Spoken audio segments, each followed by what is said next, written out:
So Manorama madam ಇಷ್ಟು ಸಾಧನೆ ಮಾಡಿ, ಪತ್ರಿ ಸರ್ ಜೊತೆ ಇಷ್ಟು ಕಲಿತು, ಇಷ್ಟು ಒಂದು ಜ್ಞಾನವನ್ನು ಪಡೆದು, ಎಷ್ಟೋ ಟೀಚ್ ಮಾಡಿ, ಸಾವಿರಾರು ಕ್ಲಾಸಸ್ನ ಮಾಡಿರುವಂತಹ ಗ್ರೇಟ್ ಮಾಸ್ಟರ್ ಕೆಲವು ವರ್ಷ PSSMಲ್ಲಿ ಒಂದು ಕೈಂಡ್ ಆಫ್ ಡಿಸಪಿಯರೆನ್ಸ್ ಥರ, ಅಂದರೆ ಬಹಳಷ್ಟು ಕ್ಲಾಸಸ್ಸು, ಮೇಡಮ್ ಅವ್ರ ಕ್ಲಾಸಸ್ಸು ಕೆಲವು ವರ್ಷ ನಾವೆಲ್ಲೂ ನೋಡಿಲ್ಲ, ಮೇಡಮ್ ಅವ್ರ ಹೆಸರು ಭಾಳ ಕೆಲವು ವರ್ಷಗಳು ಎಲ್ಲೂ ನಾವು ಕೇಳಿಸ್ಕೊಂಡಿಲ್ಲ. ಈ ಒಂದು ಸಂದರ್ಭದಲ್ಲಿ ಏನಾಗಿತ್ತು ಮೇಡಮ್? ಅಂದರೆ ನೀವು ಸ್ವಲ್ಪ ಸೊಸೈಟಿಯಿಂದ ದೂರ ಇದ್ದೀರಾ ಅಥವಾ ಏನಾಗಿತ್ತು ಆ ಒಂದು ಪೀರಿಯಡಲ್ಲಿ? ಮೇ ಬಿ ಎಷ್ಟು ವರ್ಷ ಅಂತ ಗೊತ್ತಿಲ್ಲ, ಬಟ್ ಬಹಳಷ್ಟು ಕೆಲವು ವರ್ಷ ನಾನು ಮೇಡಮ್ ಅವ್ರ ಹೆಸರು ಕೇಳಿಲ್ಲ, ಕ್ಲಾಸಸ್ ಆಗಲಿ ಎಲ್ಲೂ ಪಬ್ಲಿಕಲ್ಲಿ ಎಲ್ಲೂ ಕಾಣಿಸ್ತಿದ್ದಿಲ್ಲ ನಮಗೆ. ಆ ಟೈಮಲ್ಲಿ ಏನಾಗಿತ್ತು? ನಾನು ಪತ್ರಿ ಸರ್ ಹತ್ರ ಧ್ಯಾನ ಕಲಿತಾಗ್ಲಿಂದ, ಧ್ಯಾನ ಪ್ರಚಾರ ಜ್ಞಾನ ಪ್ರಸಾರ ಅಂತ ಶುರು ಮಾಡಿದಾಗ್ಲಿಂದ ಇವತ್ತಿನವರೆಗೂ ಎಲ್ಲೂ ನಿಲ್ಲಿಸಿಲ್ಲ. ಓಕೆ, ಅದನ್ನು ಕಂಟಿನ್ಯೂನೇ ಮಾಡ್ಕೊಂಡು ಬರ್ತಾ ಇದ್ದೀನಿ. ಶಿವಮೊಗ್ಗದಲ್ಲಿ 2004, 2001 ಅಥವಾ 2003 ಆ ಟೈಮ್ನಲ್ಲಿ ಶಿವಮೊಗ್ಗದಲ್ಲಿ ಒಂದು 800 ಕಾರ್ಯಕ್ರಮಗಳೇ ಮಾಡಿದ್ವಿ. 2 ಸಲ ಧ್ಯಾನ ಮಹಾಯಜ್ಞಾನೇ ಮಾಡಿದ್ವಿ, ಪತ್ರಿ ಸರ್ ಸಮ್ಮುಖದಲ್ಲೇ ಮಾಡಿರೋ ಅಂಥದ್ದು. ಸೊ 2005ವರೆಗೂ I was very much into this. Patri sir 2004 ಧ್ಯಾನ ಮಹಾಯಜ್ಞಕ್ಕೆ ಬಂದಾಗ ಹೇಳಿಬಿಟ್ಟು ಹೊಟ್ಟೋದ್ರು, ನಾನು ತಿರುಗಿ ಶಿವಮೊಗ್ಗಕ್ಕೆ ಬರಲ್ಲ, it is not my job, it is your ಧ್ಯಾನ ಶಿವಮೊಗ್ಗ ಅಂತ ಹೇಳಿಬಿಟ್ಟು ಹೊಟ್ಟೋದ್ರು. ಸೊ ಹಾಗಾಗಿ ಅವರು ಬರೋದು ಕಡಿಮೆ ಆಯಿತು. ಆ ಟೈಮ್ನಲ್ಲಿ ಸ್ವಲ್ಪ ನನಗೆ ಬೇಜಾರಾಗುವಂಥ ಸನ್ನಿವೇಶಗಳಾಯಿತು. ಯಾಕೆಂದರೆ ಪತ್ರಿ ಸರ್ ಧ್ಯಾನನ ಫ್ರೀಯಾಗೇ ಹೇಳ್ಕೊಡ್ಬೇಕು, ಯಾರ ಹತ್ರ ₹1 ಕೇಳಬಾರ್ದು ಅಂತ, ತಗೋಬಾರ್ದು ಅಂತ ಹೇಳಿದ್ದು, ಅದು ಕೊನೆಯಲ್ಲಿ ಏನೋ ಕೆಲವು ಸಂಗಡಿಗರು ಒಂಥರ ಬಂದು ಧ್ಯಾನಕ್ಕೆ ಇಷ್ಟು ಕಲೆಕ್ಟ್ ಮಾಡಿ, ಅಷ್ಟು ಕಲೆಕ್ಟ್ ಮಾಡಿ ಕೊಡಬೇಕು, ಅದಕ್ಕೆ ಬೇಕು ಇದಕ್ಕೆ ಬೇಕು, ನೀವು ನಾವು ಧ್ಯಾನ ಯಜ್ಞ ಮಾಡಿದಾಗ ನಮಗೆ ಪಿರಮಿಡ್ಸ್ನೆಲ್ಲ ಮಾರಕ್ಕೆ ಬಿಡಲಿಲ್ಲ, ಪುಸ್ತಕಗಳು ಮಾರಕ್ಕೆ ಬಿಡಲಿಲ್ಲ. ಇದೆಲ್ಲ ಸ್ವಲ್ಪ ಯಾಕೋ ಒಂದು ಸ್ವಲ್ಪ ಅಸಮಾಧಾನ ಆಯಿತು, ಬೇಜಾರಾಯಿತು. ಹಾಗಾಗಿ ನಾನು ಧ್ಯಾನ ಕಂಟಿನ್ಯೂ ಮಾಡಿದೆ, ಕ್ಲಾಸಸ್ ಕಂಟಿನ್ಯೂ ಮಾಡಿದೆ, ಪ್ರತಿಯೊಂದು ಮಾಡ್ತಾ ಇದ್ದೆ. ಆದರೆ ಸ್ವಲ್ಪ ಡಿಸ್ಕನೆಕ್ಟ್ ಆದಂಗೆ ಆಯಿತು. ಆದರೆ ಪತ್ರಿ ಸರ್ಗೆಲ್ಲ ಗೊತ್ತಿರುತ್ತಲ್ವ, ಹಾಗಾಗಿ ನಾವು ಅದಾದಮೇಲೆ ತಿರುಪತಿಗೆ ಸೌತ್ ಇಂಡಿಯಾ ಟೂರ್ ಹೋದಾಗ ತಿರುಪತಿನಲ್ಲಿ ನಾವು ಹೋಟ್ಲಲ್ಲಿ ಕೂತಿದ್ದಾಗ ಪತ್ರಿ ಸರ್ ಸಿಕ್ಕಿದ್ರು. ಪತ್ರಿ ಸಿಕ್ಕಿದ ತಕ್ಷಣವೇ ನಾವು ಎದ್ದು ಹೋಗ್ಬಿಟ್ಟು ಅವ್ರಿಗೆ ವಿಶ್ ಮಾಡಿ ನಮಸ್ಕಾರ ಮಾಡಿದ್ವಿ. ತಿಂಡಿ ತಿಂದಮೇಲೆ ಬಾ ಅಂಥೇಳಿ ನಮ್ಮನ್ನು ಕರ್ಕೊಂಡೋಗಿ ಹೇಳಿದ್ರು. ಅವ್ರಿಗೆ ಎಷ್ಟು ಚೆನ್ನಾಗಿ ಅವ್ರಿಗೆಲ್ಲ ಗೊತ್ತಿತ್ತು ಅಂತಂದರೆ, I know you are still teaching made, you are doing the same job, go ahead, carry on ಅಂತ ಹೇಳಿದ್ರು. ಅವ್ರಿಗೆ ಗೊತ್ತಿತ್ತು ನಾನು ಸ್ವಲ್ಪ ಹಿಂದೆ ಉಳಿದಿದ್ದೀನಿ ಅಂತ. ಅದು ಯಾತಕ್ಕೆ ಅಂತಲೂ ಅವ್ರಿಗೆ ಗೊತ್ತಿತ್ತು ಅಂತ ಕಾಣುತ್ತೆ. ಅದ್ರ ಬಗ್ಗೆ ಏನೂ ಹೇಳಲಿಲ್ಲ, ಅವರೇ ಹೇಳಿದ್ರು, ನೀನು ಧ್ಯಾನ ಹೇಳ್ಕೊಡೋದನ್ನೇ ನಿಲ್ಲಿಸಿಲ್ವಲ್ಲ, ಅದನ್ನು ಕಂಟಿನ್ಯೂ ಮಾಡ್ತಿದೆಯಲ್ಲ, ಗೋ ಹೆಡ್ ಅಂತ ಹೇಳಿದ್ರು. ಅಲ್ಲಿಗೆ ನನಗೆ ಪತ್ರಿ ಸರ್ ಪರ್ಮಿಷನ್ ಸಿಕ್ಕಿದೆ, ಅವ್ರಿಗೆಲ್ಲ ಗೊತ್ತಿದೆ ಅನ್ನೋದು ಅರ್ಥ ಆಯಿತು. ಇವತ್ತಿಗೂ ನಾನು ಧ್ಯಾನ ಪ್ರಚಾರದಲ್ಲೇ ಇದ್ದೀನಿ, ಧ್ಯಾನ ಕಾರ್ಯಕ್ರಮಗಳನ್ನೇ ಮಾಡ್ತಾ ಇದ್ದೀನಿ. ನಮ್ಮ ಮನೆಯೇ ಚೈತನ್ಯ ಧ್ಯಾನ ಕೇಂದ್ರ, ಇವತ್ತಿಗೂ ನಮ್ಮ ಮನೆ ಬಾಡಿಗೆ ಕೊಟ್ಟಿಲ್ಲ, ಧ್ಯಾನ ಕೇಂದ್ರ ಹಾಗೇ ಇದೆ. ಹಾಗಾಗಿ ಧ್ಯಾನದಿಂದ ನಾನು ದೂರ ಹೋಗಿಲ್ಲ. ಆ್ಯಂಡ್ ಇನ್ನೂ ಒಂದು ಮೇಡಮ್, ಇಷ್ಟು ಒಂದು ಪ್ರಚಾರ ಮಾಡಿದ್ದೀರಾ, ಇಷ್ಟು ಒಂದು ಕ್ಲಾಸಸ್ ಕಂಡಕ್ಟ್ ಮಾಡಿ ಧ್ಯಾನ ಜ್ಞಾನ ಇಷ್ಟೊಂದು ಹಂಚಿದ್ದೀರಾ ನೀವು, ಇಷ್ಟು ಸಾವಿರಾರು ಜನಕ್ಕೆ ನೀವು ಧ್ಯಾನವನ್ನು ಹಂಚಿದಾಗ ನಿಮ್ಮ ಒಂದು ಫೀಲಿಂಗ್ ಹೇಗಿತ್ತು ಮೇಡಮ್? ಇನ್ನರ್ ಹ್ಯಾಪಿನೆಸ್ ಅನ್ಬೋದು, ವಾಟ್ ಎವರ್ ವಿ ಕಾಲ್, ಹೆಂಗೆ ಅನಿಸ್ತಿದೆ ನಮಗೆ? ನನಗೆ ಧ್ಯಾನ ಹೇಳ್ಕೊಡ್ತಾ ತುಂಬ ಖುಷಿ ಆಗ್ತಾ ಇತ್ತು. ಮಕ್ಕಳೆಲ್ಲ ತುಂಬ ಧ್ಯಾನಕ್ಕೆ ಬಂದಾಗ ಅಯ್ಯೋ ಮುಂದಿನ ಒಂದು ಜನ್ರೇಷನ್ನು ಬರ್ತಾ ಇದೆ ಇದಕ್ಕೆ ಅಂತ ತುಂಬ ಒಂದು ಖುಷಿನೂ ಆಗ್ತಾ ಇತ್ತು. ನನಗೆ ಆರ್ಟಿಕಲ್ಸ್ ಬರೆಯೋದು, ಜನಗಳಿಗೆ ತಲುಪಿಸೋದು, ಅವ್ರಿಗೆಲ್ಲ ಎಲ್ಲರ ಕರ್ಕೊಂಡೋಗಿ ಧ್ಯಾನದ ಒಂದು ಅನುಭವ ಕೊಡಿಸ್ಬೇಕು, ಈ ಥರದ್ದೆಲ್ಲ ಪಿರಮಿಡ್ ಕಟ್ಸೋಕ್ಕೆ ಹೇಳಬೇಕು ಅಂತೆಲ್ಲ ತುಂಬ ಇತ್ತು. ಬಟ್ ಎಲ್ಲೆಲ್ಲಿ ದುಡ್ಡು ಇನ್ವಾಲ್ವ್ ಆಗುತ್ತೋ ಅದನ್ನೆಲ್ಲ ಸ್ವಲ್ಪ ನಾನು ಹಿಂದೆ ಉಳಿತಾ ಇದ್ದೆ. ತುಂಬ ಧ್ಯಾನ ಹೇಳ್ಕೊಟ್ಟು ನನಗೆ ಧ್ಯಾನ ಮಾಡೋಕ್ಕೆ ಆಗ್ತಾ ಇರಲಿಲ್ಲ ನನಗೆ. ಆವಾಗ ಪತ್ರಿ ಸರ್ 2004 2 ಸಲ ಬಂದಿದ್ದರು. ಒಂದು ಸಲ ಬಂದಾಗ ಹೇಳಿದೆ ನಾನು, ನನಗೆ ತುಂಬ ಮೈಕೈ ನೋವು, ಜಾಯಿಂಟ್ಸ್ ಪೇಯ್ನು, ನನ್ನ ಕೈಲಿ ಏನೂ ಮಾಡೋಕ್ಕೆ ಆಗಲ್ಲ ಅನಿಸುತ್ತೆ, ಅದಕ್ಕೆ ನಾನು ಏನು ಮಾಡಲಿ, ಧ್ಯಾನನೇ ಮಾಡೋಕ್ಕಾಗಲ್ವಲ್ಲ ಅಂತ. ಆಗ ಪತ್ರಿ ಸರ್ ಹೇಳಿದ್ರು, ನೀನು ಧ್ಯಾನ ಮಾಡಬೇಕಾಗಿಲ್ಲ, ಧ್ಯಾನ ಮಾಡೋದು ಒಂದು ಟೈಮು, ಧ್ಯಾನ ಮಾಡಿಸೋದು ಒಂದು ಟೈಮ್ ಇರುತ್ತೆ. ಅದರಲ್ಲಿ ಎನ್ಲೈಟನ್ಮೆಂಟ್ ಅಂತ ನಾವು ತಗೊಂಡಾಗ ನಿಜವಾದ ಎನ್ಲೈಟನ್ಮೆಂಟ್ ಆಗಿರೋನು ಧ್ಯಾನ ಮಾಡಲ್ಲ, ಧ್ಯಾನ ಮಾಡಿಸ್ಬೇಕು, ಅವನು ಧ್ಯಾನ ಪ್ರಚಾರ ಮಾಡಬೇಕು, ಧ್ಯಾನದಲ್ಲಿ ತೊಡಗಿಸ್ಬೇಕು ಜನನ್ನ. ಹಾಗಾಗಿ don't worry, even if you don't do it, but one thing you do it ಅಂತ ಹೇಳಿದ್ರು. ತುಂಬ ಬಿಸಿ ನೀರು ಸ್ನಾನ ಮಾಡು, ನಾವು ಧ್ಯಾನ ಎಷ್ಟು ಪ್ರಚಾರ ಅಂತ ಮಾಡಕ್ಕೆ ಹೋಗ್ತೀವೋ ಸಮಾಜಕ್ಕೆ ಒಳ್ಳೇದು ಮಾಡಬೇಕು ಅಂತ ಹೋಗ್ತೀವೋ ಆ ಕರ್ಮಗಳು ಪಾರ್ಟ್ ಆಫ್ ದಿ ಕರ್ಮ ನಮ್ಮ ಮೇಲೆ ಬರುತ್ತೆ. ಹಾಗಾಗಿ ಕರ್ಮ ಬಂದ್ಬಿಡುತ್ತೆ ಅಂತ ಹೆದರ್ಕೊಂಡು ಧ್ಯಾನ ಪ್ರಚಾರ ಮಾಡದೇ ಇರೋದಲ್ಲ. We have the ability to burn it. ನಮಗೆ ಪಾಪ ಅವರಿಗೆ ಕರ್ಮ ಕಳ್ಕೊಳ್ಳೋಕ್ಕೆ ಅವ್ರಿಗೆ ಅವಕಾಶ ಇಲ್ಲದೆ ಇದ್ದವರು ನೀವು ಹೇಳ್ಕೊಡ್ಲೇಬೇಕಲ್ವಾ. ಈಗ ಜೇನುಗೂಡನ್ನು ಬಿಚ್ಚಿದವ್ನ ಕೈಗೆ ಮೆತ್ಕೊಂಡೇ ಇರುತ್ತೆ ತಾನೇ, ಇಲ್ಲ ತೊಳ್ಕೊಬೇಕು ಇಲ್ಲ ತಿನ್ನಲೇಬೇಕು. ಅದೇ ಥರ ಮೈ ನೋವು ಬರುತ್ತೆ. ಆದಷ್ಟು ಇದು ಮಾಡು, ಬಿಸಿ ಬಿಸಿ ಸ್ನಾನ ಮಾಡು. ದಿನಕ್ಕೆ 2 ಸಲ ಅಂದರೆ 2 ಸಲನೂ ಸ್ನಾನ ಮಾಡು, ಪರವಾಗಿಲ್ಲ. ಯಾರಾದರೂ ತುಳಿಯೋಕ್ಕಿದಾರ ನಿಂಗೆ? ತುಳಿಯೋಕ್ಕಿದ್ರೆ ತುಳಿಸ್ಕೊಂಬಿಡು ಅಂತ ಹೇಳಿದ್ರು. ನಾನು ತುಳಿಯೋಕ್ಕೆ ಯಾರೂ ಇಲ್ಲ ಅಂದ್ರೆ okay then go ahead with very very hot water ಅಂತ ಹೇಳಿದ್ರು. ಸೊ ಅದೊಂದು ಧ್ಯಾನ ಮಾಡ್ತಾ ಮಾಡ್ತಾ ನಂಗೆ ತುಂಬ ಸಂತೋಷ ಸಿಗೋದು. ನಂಗೆ ಮನೆಯಲ್ಲೂ ಸಹಕಾರ ಇದ್ದಿದ್ದರಿಂದ ಶಿವಮೊಗ್ಗದಲ್ಲಿ 8 ಧ್ಯಾನ ಕೇಂದ್ರ ಮಾಡಿದ್ದೆ ನಾನು. ದಿನಕ್ಕೆ ಒಂದು ಕಡೆ ಹೋಗಿ ಉಪನ್ಯಾಸ ಕೊಡ್ತಿದ್ದೆ. ಮಿಕ್ಕಿದ 7 ದಿನಾನು ಅವರೆಲ್ಲರೂ ಧ್ಯಾನ ಮಾಡ್ಕೋತಾ ಇದ್ರು. ಸೊ ಹಾಗಾಗಿ ಧ್ಯಾನ ಕೇಂದ್ರದಲ್ಲಿ ಕಾಯ್ತಾ ಇರೋರು, ಯಾವ ದಿನ ಎಲ್ಲಿಗೆ ಉಪನ್ಯಾಸಕ್ಕೆ ಬರ್ತೀನಿ ಅಂತ ಕಾಯ್ತಿರೋರು. ಅದು ಹೇಳ್ಬಿಟ್ರೆ ಅವತ್ತು ಮಾತ್ರ ಬರ್ತಾರೆ ಅಂತ. 8 ದಿನದಲ್ಲಿ ಯಾವತ್ತೋ ಬರ್ತೀನಿ ಹೇಳಲ್ಲ, ನೀವು ಧ್ಯಾನ ಮಾಡ್ತಾ ಇದ್ರೆ ಬಂದು ಉಪನ್ಯಾಸ ಕೊಡ್ತೀನಿ ಅಂತ ಹೇಳ್ತಾ ಇದ್ದೆ. ಹಾಗಾಗಿ ಎಲ್ಲರೂ they would be awaiting for me for discourse. Correct madam. ನಾನು ಒಂದು 1 year ಅಥವಾ 1.5 year ಬಿಫೋರ್ ಶಿವಮೊಗ್ಗ ಹೋಗಿದ್ದೆ ಮೇಡಮ್. ಅಲ್ಲಿ ಒಬ್ಬರು ಮೇಡಮ್ ಇದ್ದಾರೆ. ಸೊ ಅಲ್ಲಿ ನಾವು ಒಂದು ರ್ಯಾಲಿ ಮಾಡಿ ಒಂದು 3-4 days ಅಲ್ಲಿ ಇದ್ವಿ. ಬಹಳಷ್ಟು ಒಂದು ವಿನೋಬಾ ನಗರು, ಬಹಳಷ್ಟು ಸುರೇಶ್. ಹಾಂ ಮೇಡಮ್, ಕರೆಕ್ಟ್. ಆ ಮೇಡಮ್ ಅವ್ರ ಮನೇಲಿ ಇದ್ವಿ ನಾವು. ಆ ಮೇಡಮ್ ಅವರು ಆರ್ಗನೈಸ್ ಮಾಡಿದ್ದು, ಕ್ಲಾಸಸ್ ಎಲ್ಲ ಆರ್ಗನೈಸ್ ಮಾಡಿದ್ರು, ರ್ಯಾಲಿ ಎಲ್ಲ ಅರೇಂಜ್ ಮಾಡಿದ್ರು. ಅದೆಲ್ಲ ನಾವು ಕೆಲವು ಮಾಸ್ಟರ್ಸು, ಕೆಲವು ಪಿರಮಿಡ್ಸ್ ಇದೆ ಮೇಡಮ್, ಸ್ಮಾಲ್ ಪಿರಮಿಡ್ಸ್ ಇದ್ದಾಗ ನಾವು ಅವ್ರ ಮನೆಗೆ ಹೋಗ್ತಾ ಇದ್ವಿ, ಎಲ್ಲ ಮಾಸ್ಟರ್ಸ್ನ ಭೇಟಿ ಆಗೋಣ ಅಂತೇಳಿ. ಆಲ್ಮೋಸ್ಟ್ ಒಂದು 80 to 90% ಆಫ್ ದ ಎಲ್ಲ ಮಾಸ್ಟರ್ಸು ನಿಮ್ಮ ಹೆಸರೇ ಹೇಳ್ತಾ ಇದ್ದಾರೆ ಮೇಡಮ್. ನಾವು ಮನೋರಮ ಮೇಡಮ್ ಹತ್ರ ಸರ್ ಧ್ಯಾನ ಕಲ್ತಿದ್ದು ಅಂತ ಹೇಳಿದಾಗ ಅವಾಗ ಅನಿಸ್ತಿತ್ತು ನಮಗೆ, okay may be Manorama madam ಅವ್ರನ್ನ ನಾವು ಭಾಳ ನೋಡ್ಲಿಕ್ಕೆ ಆಗ್ತಿಲ್ಲ ಅಂದ್ರೇನು, ಮೇ ಬಿ ಅವ್ರ ಸೊಸೈಟಿ ದೂರ ಇದ್ದಾರೋ ಅಥವಾ ಎಲ್ಲಿದ್ದಾರೋ ಗೊತ್ತಿಲ್ಲ ನನಗೆ. ಬಟ್ ಸ್ಟಿಲ್ ಅವ್ರು ಹಾಕಿರುವಂತಹ ಒಂದು ಬೀಜ ಇನ್ನೂ ಇವತ್ತು ಬೆಳೀತಾ ಇದೆ, ಇನ್ನು ಅವರು ಎಲ್ಲರಿಗೂ ಧ್ಯಾನ ಹಂಚ್ತಿದ್ದಾರೆ ಅಂತ ನನಗೆ ಆ ಊರು ಒಂದು ಎಕ್ಸ್ಪೀರಿಯನ್ಸ್ ಕೇಳಿ ಖುಷಿ ಆಯಿತು ನಿಮ್ಮ ಬಗ್ಗೆ. ಜಯಾ ಸುರೇಶ್ ಅವ್ರಿಗೆ ನಾನೇ ಧ್ಯಾನ ಹೇಳ್ಕೊಟ್ಟಿದ್ದು. ಆಮೇಲೆ ಅವ್ರು ಸ್ಕೂಲ್ ನಡೆಸ್ತಾ ಇದ್ರು, ಅವರ ಫ್ಯಾಮಿಲಿದು ಯಾವುದೋ ಒಂದು, ಅಲ್ಲಿ ಎಲ್ಲಾ ಕಾರ್ಯಕ್ರಮಕ್ಕೂ ನಮ್ಮನ್ನು ಕರ್ಕೊಂಡು ಹೋಗ್ತಾ ಇದ್ರು. ಧ್ಯಾನಕ್ಕೆ ನಮ್ಮ ಮನೆಗೂ ಬರ್ತಾ ಇದ್ರು ಅವರು. ಡಾಕ್ಟರ್ ಗಿರಿಸ್ವಾಮಿ ಅವರನ್ನು ಇಂಟ್ರೊಡ್ಯೂಸ್ ಮಾಡಿದ ಧ್ಯಾನಕ್ಕೆ ನಾವೇನೇನೆ. ಅವರು ನಮ್ಗೆ ತುಂಬಾ ಕೋಆಪರೇಟ್ ಮಾಡ್ತಾ ಇದ್ರು. ಅವ್ರ ಕ್ಲಿನಿಕನ್ನೇ ಕ್ಲಾಸಸ್ ಮಾಡಕ್ಕೆ, ಸ್ಟೂಡೆಂಟ್ಸಿಗೆ ಕ್ಲಾಸ್ ಮಾಡಕ್ಕೆ ಬಿಟ್ಕೊಡ್ತಾ ಇದ್ರು. ಶಾರದಾ ಗೋಪಾಲ್ ಅಂತ ಅಂದ್ಬಿಟ್ಟು ಗೀತಾ ಮಿತ್ರ ಸಂಪಾದಕರು ಅವರು ಮನೆಯಲ್ಲೂ ಮಾಡಿ ಮೇಲ್ಗಡೆ ಧ್ಯಾನ ಮಾಡಕ್ ಶೀಟ್ಸ್ ಹಾಕ್ಸಿದ್ರು. ಇವತ್ತಿಗೂ ನಾವು ಶಿವಮೊಗ್ಗಕ್ಕೆ ಹೋದ್ರೆ ಒಂದು ರೂಮ್ ನಮಗೆ ಇಟ್ಬಿಟ್ಟಿದ್ದಾರೆ. ನಾವು ಬರ್ತಿದೀವಿ ಅಂತ ಹೇಳಿದ ತಕ್ಷಣ ರೂಮ್ ಕ್ಲೀನ್ ಮಾಡಿಸಿಟ್ಟಿರ್ತಾರೆ. ಹಾಗಾಗಿ ತುಂಬಾ ವರ್ಕ್ ಮಾಡಿದ್ವಿ ನಾವು. ಯಾಕೆಂದ್ರೆ ಉರುಕೊಂಡ ಪಿರಮಿಡ್ ಟೂರ್ ಆಗಿ ಬಂದ ಮೇಲೆ ನನಗೆ ಎಲ್ಲ ಸುಮಾರು ಪಿರಮಿಡ್ ಕವರ್ ಮಾಡಿದ್ವಿ, ಕರ್ನೂಲ್ದು ಮಾಡಿದ್ವಿ. ಅದು ಮಾಡ್ಕೊಂಡು ಬಂದ್ಮೇಲೆ ನನಗೆ ಪರ್ಪಸ್ ಆಫ್ ಲೈಫ್ ಅನ್ನೋದು ಗೊತ್ತಾಯ್ತು. ಪರ್ಪಸ್ ಯಾವಾಗಲೂ ಪತ್ರಿ ಸರ್ ಹೇಳೋರು, ಪರ್ಪಸ್ ಆಫ್ ಲೈಫ್ ತಿಳ್ಕೊಬೇಕು ಅಂತ. ಅದೇನು ಯಾವಾಗಲೂ ಪರ್ಪಸ್ ಆಫ್ ಲೈಫ್ ಅಂತಾರೆ, ಅದು ಹೆಂಗೆ ತಿಳ್ಕೊಳ್ಳೋದು ಅಂತ ಅದು ಒಂದು ಅಟೆಂಪ್ಟ್ ಮಾಡೋಣ ಅಂತ ಮಾಡಿದಾಗ ಕರ್ನೂಲ್ ಪಿರಮಿಡ್ಡಲ್ಲಿ ಪರ್ಪಸ್ ಆಫ್ ಲೈಫ್ ಗೊತ್ತಾಯಿತು. ಆಗ ನಾನು ವಾಪಸ್ ಬಂದು 2001ನಲ್ಲಿ ನಾನು ಸೆಂಟ್ ಮೈ ರೆಸಿಗ್ನೇಷನ್. SVRS ಅನೌನ್ಸ್ ಮಾಡಿದ್ರು ಬ್ಯಾಂಕಿಂದ. ನಾನು ಇನ್ನೂ 12 years ಸರ್ವಿಸ್ ಇತ್ತು. I was working as an officer, senior officer. ನಾನು ರಿಸೈನ್ ಮಾಡಿ ನನ್ನ ಪರ್ಪಸ್ ಆಫ್ ಲೈಫ್ ಏನು ಅಂದರೆ ಧ್ಯಾನ ಪ್ರಚಾರ, ಜ್ಞಾನ ಪ್ರಚಾರ ಮಾಡೋದೇ ನಿಮ್ಮ ಪರ್ಪಸ್, ಮಾಡೋದೇ ಪರ್ಪಸ್ ಆಫ್ ಲೈಫ್ ಅಂತ ನಾನು ರಿಸೈನ್ ಮಾಡಿದೆ. ಅದಕ್ಕೆ ಜಾಬ್ ರಿಸೈನ್ ಮಾಡಿಬಿಟ್ರೆ ನಮ್ಮ ಮನೆಯವ್ರಿಗೆ ಹೇಳಿದೆ ಬಂದು, ನಾನು I have decided to quit bank ಅಂತಂದೆ. ನೋಡಮ್ಮ, ನಿನಗೆ ಬಿಟ್ಟಿದ್ದು, ನಿಂಗೆ ಬೇಕಾದರೆ ಮಾಡು, ಇಲ್ದಿದ್ರೆ ಬಿಡು, ನಾನು ಇನ್ನೊಂದು ಕೆಲಸ ಮಾಡು ಅಂತ ನಾನೇನು ಹೇಳಲ್ಲ, ನಿನಗೇನು ಅನ್ಸುತ್ತೋ ಅದು ಮಾಡು ಅಂದರು. ಸೊ ನಾನು ಹೇಳಿದೆ, ನಾನು ಐ ವಾಂಟ್ ಟು ಕ್ವಿಟ್ ಅಂತ. I was the first person to submit my resignation as SVRS, special VRS ತಗೊಳಕ್ಕೆ ಮಾಡಿದ್ದು. So I came out in March 2001. ಇನ್ನು 12 years ಸರ್ವಿಸ್ ಇತ್ತು, ಬಿಟ್ಟೆ. ಹಾಗಾಗಿ ನಾನು I am not out of the PSSM. ನನ್ನ ಕೆಲಸ, ನನ್ನ ಕರ್ತವ್ಯ ಏನಿದೋ, ನನ್ನ ಪರ್ಪಸ್ ಆಫ್ ಲೈಫ್ ಏನಿದೋ ಅದನ್ನು ನಾನು ಮುಂದುವರಿಸ್ಕೊಂಡು ಹೋಗ್ತಾ ಇದ್ದೀನಿ. ಒಂದು 130-140ಕ್ಕೂ ಹೆಚ್ಚು ಆರ್ಟಿಕಲ್ಸನ್ನು ಬರೆದಿದ್ದೀನಿ. ಲೋಕಲ್ ಪೇಪರ್ಗಳಿಗೆ ಸಂಡೇ ಸ್ಪೆಷಲ್ ಎಡಿಷನ್ಗೆ ನಾನು ಗುರು ಪೌರ್ಣಮಿ ಬಗ್ಗೆ, ಬುದ್ಧ ಪೌರ್ಣಮಿ ಬಗ್ಗೆ, ಹುಣ್ಣಿಮೆ ಧ್ಯಾನದ ಬಗ್ಗೆ, ಆಮೇಲೆ ಸೂರ್ಯ ನಮಸ್ಕಾರದ ಬಗ್ಗೆ, ರಥಸಪ್ತಮಿ ಬಗ್ಗೆ, ಈ ಮಹಾರಾತ್ರಿ ಶಿವರಾತ್ರಿಯ ಮಹತ್ವದ ಬಗ್ಗೆ, ಈ ಥರ ಎಲ್ಲದಕ್ಕೂ ಹೇಗಾದರೂ ಮಾಡಿ ಇದು ಮಾಡ್ತೀನಿ. ಜೊತೆಗೆ ತುಷಾರ ಅಂತ ಒಂದು ಮಂತ್ಲಿ ಕನ್ನಡ ಮ್ಯಾಗಝೈನ್ ಬರುತ್ತೆ.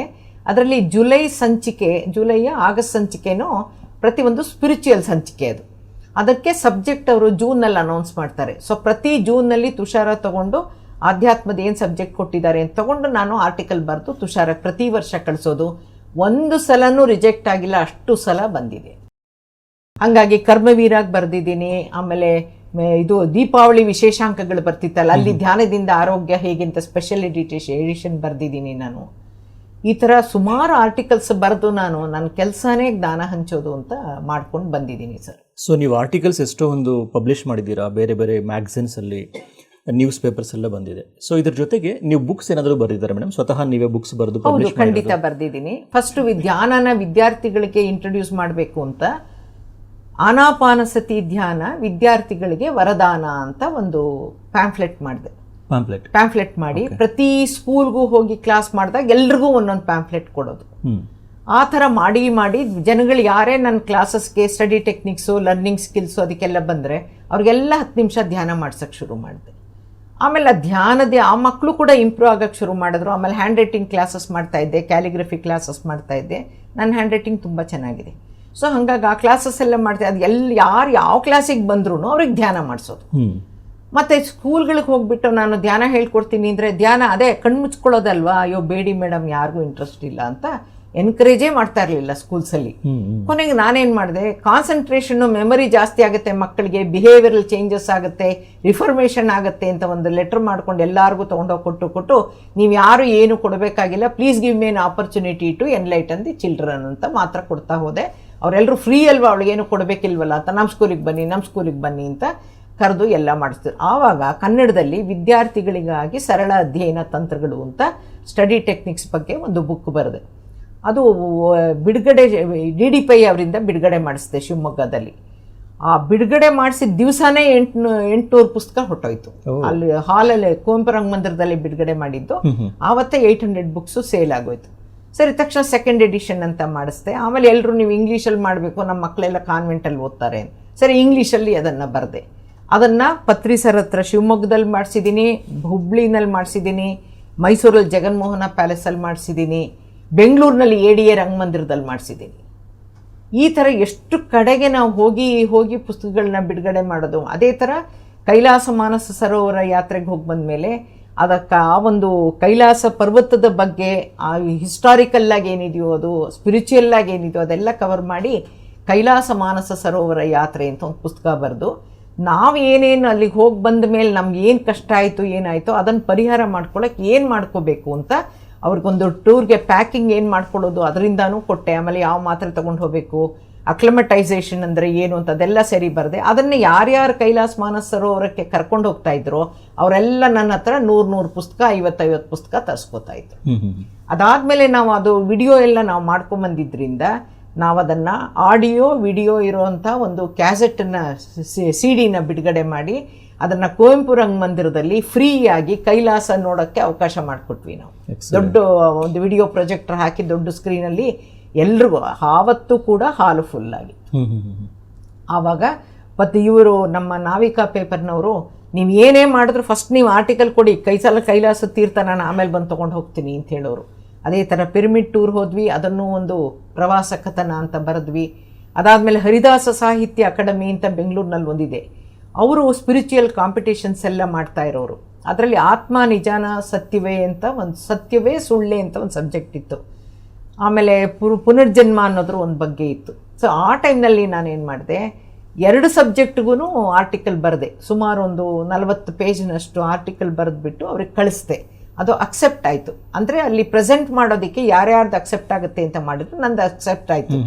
ಸೊ ಆಮೇಲೆ ಅದನ್ನು ಇಲ್ಲಿ ಬಂದು ಪ್ರೆಸೆಂಟ್ ಮಾಡಿದೆ. My paper was adjudged as the best presentation. So ಅದರೊಳಗಡೆ ನಾನೇನು ಮಾಡಿದ್ದೆ, ರೀಇನ್ಕಾರ್ನೇಷನ್ ಅಂತ ಟ್ರಟ್ಸ್ ಹಾರ್ಡೋ ಬರೆದಿರೋವಂಥ ಪುಸ್ತಕ, ಆಮೇಲಿಂದ ಇವ್ರದ್ದು ಇನ್ನೂ ಒಬ್ಬರು ರಿಸರ್ಚ್ ಮಾಡಿ ಸತ್ವಂತ್ ಪಸ್ರೀಚಾ ಅನ್ನೋರು ನಿಮ್ಹ್ಯಾನ್ಸಲ್ಲಿ ರಿಸರ್ಚ್ ಮಾಡಿದ್ದಾರೆ ರೀಬರ್ತ್ ಮೇಲೆ. ಆಮೇಲೆ ಅಯಾನ್ ಸ್ಟೀವನ್ಸನ್ ಬರೆದಿರೋ ಪುಸ್ತಕ, ಇದನ್ನೆಲ್ಲ ಓದ್ಕೊಂಡು ಆ ಟ್ರಟ್ಸ್ ಹಾರ್ಡೋ ಬರೆದಿರೋದ್ರಲ್ಲಿ ಒಂದು 200 ಮಕ್ಕಳದು ಪಾಸ್ಟ್ ಲೈಫ್ ರಿಗ್ರೆಷನ್ ಅವ್ರಿಗೆ ನೆನಪಿದ್ದಿದ್ದಿದೆ. ಅದರಲ್ಲಿ 3 years ಟೈಮ್ನಲ್ಲಿ ಅವ್ರು ಕರೆಕ್ಟಾಗಿ ನೆನಪಿದ್ದನ್ನು ರಿಸರ್ಚ್ ಮಾಡಿದ್ದಾರೆ. ಅದನ್ನು ತಗೊಂಡು ನಾನೆಲ್ಲ ಪ್ರೆಸೆಂಟ್ ಮಾಡಿದೆ. ಹಾಗಾಗಿ that was adjudged as the best paper presented ಅಂತ. ಹಾಗಾಗಿ ಅದು ಮಾಡಿದೆ. ಆಮೇಲೆ ಪಿರಮಿಡ್ ಶಕ್ತಿ ಬಗ್ಗೆ ನಾನು ನಮ್ಮ ಹಸ್ಬೆಂಡ್ ಇಬ್ಬರು ಸೇರಿ ಒಂದು ಪುಸ್ತಕ ಬರೆದ್ವಿ. ಆಮೇಲೆ ಆನಾಪಾನಸತಿ ಧ್ಯಾನ ಮರ್ತೋಗ್ತಾ ಇದೆ ನನಗೆ. ಇವನ್ ಸೂಕ್ಷ್ಮ ಶರೀರಯಾನ ಅಂತ ಏನಾದರೂ ಬರೆದಿದ್ದು? ಅದು ಧ್ಯಾನಾಮೃತ ಅಂತ ಆಧ್ಯಾತ್ಮಿಕ ಸಂಚಿಕೆಗಳನ್ನ ಬಿಡುಗಡೆ ಮಾಡ್ತಾ ಇದ್ವಿ ನಾವು. ಅದರಲ್ಲಿ ಮೊದಲನೇದು ಸೂಕ್ಷ್ಮ ಶರೀರಯಾನ, ಅದನ್ನ ಮಾಡಿದೆ. ಸೆಕೆಂಡ್ ಒನ್ನು ಕರ್ಮ ಸಿದ್ಧಾಂತ, ಮೂರನೇದು ಅತೀಂದ್ರಿಯ ಶಕ್ತಿಗಳು, ನಾಲ್ಕನೇದು ಆಹಾರ ಆರೋಗ್ಯ ಆಧ್ಯಾತ್ಮ. ಈ ಥರ ಅದರೊಳಗಡೆ ನಮ್ಮ ಮೆಡಿಟೇಟರ್ಸಿಂದ ಎಕ್ಸ್ಪೀರಿಯನ್ಸಸ್ಸು, ಹೇಗೆ ಆರೋಗ್ಯ ಹೆಲ್ಪ್ ಆಗಿದೆ ಅಂತ ಅವ್ರದ್ದು ಎಕ್ಸ್ಪೀರಿಯನ್ಸಸ್ಸು ತಗೊಳ್ತಿದ್ದೆ, ಸ್ಟೂಡೆಂಟ್ಸ್ದು ತಗೊಳ್ತಾ ಇದ್ದೆ. ಹಾಗಾಗಿ ಅದನ್ನೆಲ್ಲ ಧ್ಯಾನ ಮಹಾಯಜ್ಞದಲ್ಲಿ ಬಿಡುಗಡೆ ಮಾಡಿಸ್ತಾ ಸುಮಾರು 9 ಪುಸ್ತಕಗಳು ಬರೆದಿದ್ದೀನಿ ಸರ್. Great madam, 9 books. ಈ ಬುಕ್ಸ್ ಎಲ್ಲ ಸರ್ ನೋಡಿದ್ರ ಮೇಡಮ್? ಎಲ್ಲ ಅವ್ರ ಹತ್ರನೇ ಬಿಡುಗಡೆ ನೋಡಿದ್ರ? ಬುಕ್ಸ್ ನೋಡ್ಬಿಟ್ಟು ಬುಕ್ಸ್ ನೋಡಿದಾಗ ಅಂದಾಗ ಇನ್ನೊಂದು ವಿಚಾರ ಹೇಳಕ್ ಇಷ್ಟ ಆಗುತ್ತೆ ನನಗೆ. ಫಸ್ಟ್ ನಾನು ಧ್ಯಾನಾಮೃತ ಅಂತ ಸಂಚಿಕೆಗೆ ಹೆಸರು ಇಡುವಾಗ ಏನಂತ ಹೆಸರು ಕೊಡ್ತೀಯಾ ಅಂತ ಕೇಳಿದ್ರು. ಆವಾಗ ನಾನು ಧ್ಯಾನಾಮೃತ ಕೊಡೋಣ ಅಂತಂದೆ. ಎಸ್, ಗುಡ್, ಇಟ್ಸ್ ಗುಡ್ ಅಂದರು. ಆಗ ನೀವು ನನಗೆ ಅದಕ್ಕೊಂದು ಪ್ರಿಫೇಸ್ ಬರೆದು ಕಳಿಸ್ತೀರಾ ಅಂದ್ರೆ, ಧ್ಯಾನಾಮೃತ ಅಂದರೆ ಅಂತಾನೆ ಏನಕ್ಕೆ ಧ್ಯಾನಾಮೃತ ಅಂತಾರೆ ಅಂತ ಒಂದು ಪ್ರಿಫೇಸ್ ಬರ್ಕೊಟ್ರು. ಬ್ಯೂಟಿಫುಲ್ ಆಗಿತ್ತು. ಅದಾದ್ಮೇಲೆ ನನ್ನ ಆರ್ಟಿಕಲ್ಸ್ ಎಲ್ಲ ಬರೆದಾಗ ನಾನು ಯಾವಾಗ ಕಂಟಿನ್ಯೂಸ್ ಆಗಿ ಬರ್ಕೊಂಡು ಹೋಗ್ತಾ ಇದ್ದೆ. ಆವಾಗ ಹೇಳಿದೆ, ನಾನು ಈ ಥರ ಒಂದು ಆರ್ಟಿಕಲ್ ಬರೆದಿದ್ದೀನಿ, ಅದನ್ನು ನೀವೊಂದ್ಸಲ ನೋಡಿ ಚೆಕ್ ಮಾಡಬೇಕಾಗಿತ್ತು ಅಂದರೆ, ಆವಾಗ ಒಂದು ಮಾತು ಹೇಳಿದ್ರು, ನಂಗೆ ಭಾಳ ಸಂತೋಷ ಆಗೋಯ್ತು. See, you are a pyramid master. ನೀವು ಯಾವುದನ್ನು ತಪ್ಪು ಹೇಳೋಕ್ಕಾಗಲ್ಲ. You will speak only truth, you will give truth, not necessary that it should come out from my mouth. Whatever you have return is the correct one, is the truthful one, you can publish it. No question, no objection. You from here onwards don't show me anything, just publish it. ಹಾಗಾಗಿ ನಾನು first 17 episodes ಏನು ಕೊಟ್ಟಿದ್ದೀನೋ ಅದು ಯಾವುದನ್ನು ಪತ್ರಿ sir ಇದು ಅಂತ 1+1=2 ಅಂತ ಹೇಳಿದ್ದಲ್ವೇ ಇಲ್ಲ. ನನಗೆ ಅರಿವು, ಪ್ರಜ್ಞೆ ಬಗ್ಗೆ you just find out. You have to find much more than whatever is the meaning of that word. You are in a spiritual path, you should find out ಅಂತ ಹೇಳಿದ್ರು. ಅರಿವು, ಪ್ರಜ್ಞೆ ಬಗ್ಗೆ ಒಂದು ಆರ್ಟಿಕಲ್ ಮಾಡಿದ್ದೀನಿ. ಯಾವುದನ್ನು ನಾನು ಯಾವ ಪುಸ್ತಕದಿಂದ ತಗೊಂಡಿರೋದಲ್ಲ. ನಾನೇ ಕೂತ್ಕೊಳ್ಳೋದು ಧ್ಯಾನದಲ್ಲಿ. ಯಾವ್ಯಾವ ಅರಿವು ಬೇಕು, ಯಾವ್ಯಾವ ಪ್ರಜ್ಞೆ ಬೇಕು ನಮಗೆ ಅಂತ ತಗೊಂಡು ಮಾಡೋದು. ಮನುಷ್ಯನಿಗೆ ಆತ್ಮಕ್ಕೇನು ಶಕ್ತಿ ಇದೆ, ದೇಹಕ್ಕೇನು ಶಕ್ತಿ ಇದೆ, ಮನಸ್ಸಿಗೇನು ಶಕ್ತಿ ಇದೆ ಅಂತೆಲ್ಲ ಲಿಸ್ಟ್ ಮಾಡಿ ಸುಮಾರು 70 ಶಕ್ತಿಗಳನ್ನು ನಾನು ಮಾನವನಲ್ಲಿ ಅಡಗಿರೋ ಸುಪ್ತ ಶಕ್ತಿಗಳು ಅನ್ನೋದ್ರಲ್ಲಿ 70 ಶಕ್ತಿಗಳನ್ನು ವಿವರಿಸಿದ್ದೀನಿ ನಾನು. ಯಾಕೆಂದರೆ ಪತ್ರಿ ಸರ್ ನಮ್ಗೆ ಪ್ರತಿ ಸಲ ಟಾಸ್ಕ್ ಕೊಟ್ಟು ಹೇಳ್ತಾ ಇದ್ರು, ಅದೇನು ಅಂತ you have to find out. You are a creator. Who is ಪೂರ್ಣಾತ್ಮ? ಅವನು ಕ್ರಿಯೇಟರ್. ನಿನ್ನ ಆತ್ಮನ ಸೃಷ್ಟಿ ಮಾಡ್ದಂಗೆ ನಿನ್ನೊಳಗಡೆ ಇರೋ ಒಂದು ಕ್ರಿಯೇಟಿವಿಟಿನೂ ಅವರು ಅದನ್ನು you have to blast it out ಅಂತ ಹೇಳ್ತಾ ಇದ್ರು. ಹಾಗಾಗಿ ನಾನು ಆರ್ಟಿಕಲ್ಸ್ನ ನಾನೇ ಇವತ್ತಿಗೂ ನಾನು ಆರ್ಟಿಕಲ್ಸ್ ಬರಿಬೇಕಾದ್ರೆ ಯಾವುದೂ ಪೇಪರು ಪೆನ್ನು ಇಟ್ಕೊಂಡು ಬರೆಯೋದು ಮಾಡಲ್ಲ. ಏನೋ ಮಾಡ್ತಾ ಕೂತಿರ್ತೀನಿ, ಅವಾಗ ಸಡನ್ನಾಗಿ ಏನೋ ಒಂದು ಹೊಳೆಯುತ್ತೆ, ತಡಿ ಅಂತ ಹೋಗಿದ್ದೆ, ಕಂಪ್ಯೂಟರ್ ಆನ್ ಮಾಡ್ತೀನಿ. ನಂದೇ ಸಪ್ರೇಟ್ ಕಂಪ್ಯೂಟರ್ ಇಟ್ಕೊಂಡಿದ್ದೀನಿ. ಹೋಗಿ ಆನ್ ಮಾಡ್ತೀನಿ, ಕೂತ್ಕೊಂಡು ಬರೆಯೋಕ್ಕೆ ಶುರು ಮಾಡ್ತೀನಿ. ನಾನು ಕಂಪ್ಯೂಟ್ರಲ್ಲಿ ಏನೋ ಬರಿತಾ ಇದ್ದೀನಿ, ಮಾಡ್ತಾ ಇದ್ದೀನಿ ಅಂದರೆ ನಮ್ಮ ಹಸ್ಬೆಂಡ್ ಬಂದು ನನ್ನನ್ನು ಡಿಸ್ಟರ್ಬು ಮಾಡಲ್ಲ, ಮಾತಾಡ್ಸೋದು ಇಲ್ಲ. ಅವ್ರ ಪಾಡಿಗೆ ಅವ್ರು ಕಾಫಿ ಮಾಡಿ ತಗೊಂಬಂದು ಟೇಬಲ್ ಮೇಲೆ ಇಟ್ಬಿಟ್ಟು ಹೋಗ್ತಾರೆ, ನಾನು ಕೂಡ್ಕೊಂಡು ಕೆಲಸ ಮಾಡ್ಕೋತಾ ಇರ್ತೀನಿ. ಅದೇ ತರಹ ಎಜುಕೇಷನ್ ಮೈಸೂರಿನಲ್ಲಿ ಎಜುಕೇಷನ್ ಚಾನೆಲ್ ಅಂತ ಯೂನಿವರ್ಸಿಟಿಲಿ ಒಂದಿತ್ತು. ಅದನ್ನು FM ಜ್ಞಾನವಾಣಿ 105.60 ಅಂತ ಹೇಳ್ತಾರೆ.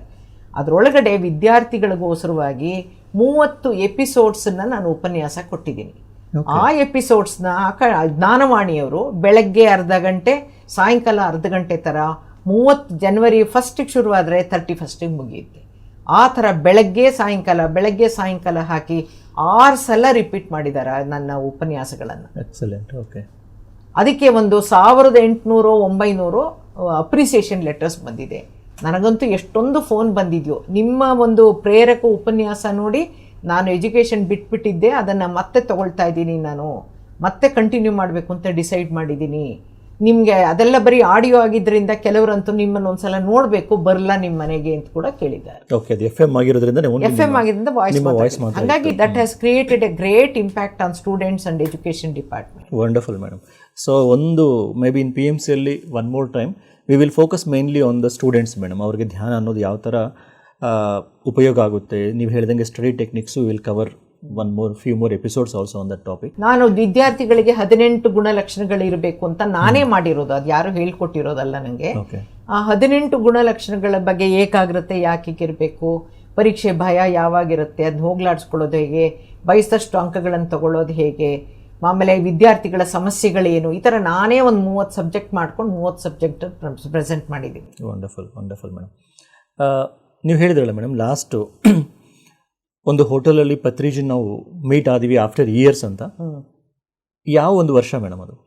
ಅದು ದಟ್ ಮಸ್ಟ್ ಬಿ ಇನ್ 2007 2008 ಇರಬಹುದು sir.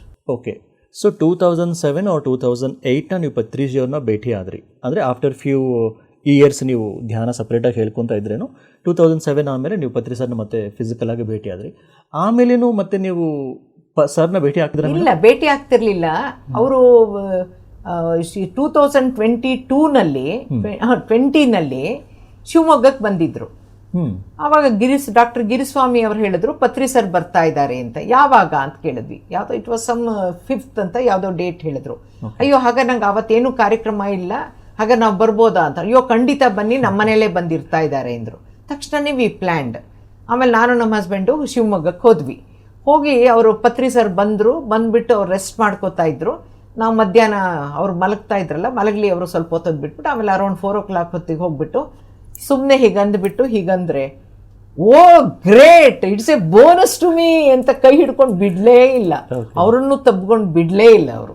It is a great bonus to me ಅಂತ. ಅದೇ ಲಾಸ್ಟ್ ನಾನು ಪತ್ರಿ ಸರ್ನ ಮೀಟ್ ಆಗಿತ್ತು. Maybe it is in 21 ಇರಬೇಕು ಅಥವಾ 22. ಓಕೆ, ಸರ್ ಬಾಡಿ ವೆಕೇಟ್ ಮಾಡಿದಾಗ ಹೌ ಡಿಡ್ ಯು ಫೀಲ್? ಆವಾಗ ನಾನು ವಿಜಯವಾಡದಲ್ಲಿದ್ದೆ. ಸರ್ ಬಾಡಿ ವೆಕೇಟ್ ಮಾಡಿದ್ದಾರೆ ಅಂತ ಇನ್ಫಾರ್ಮೇಶನ್ ಬಂದಾಗ ವಿಜಯವಾಡದಲ್ಲಿದ್ದೆ.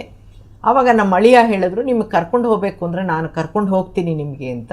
ಬಟ್ ಆವಾಗ ನಂಗೆ ತುಂಬ ವರ್ಟಿಗೋ, ತಲೆ ತಿರುಗು.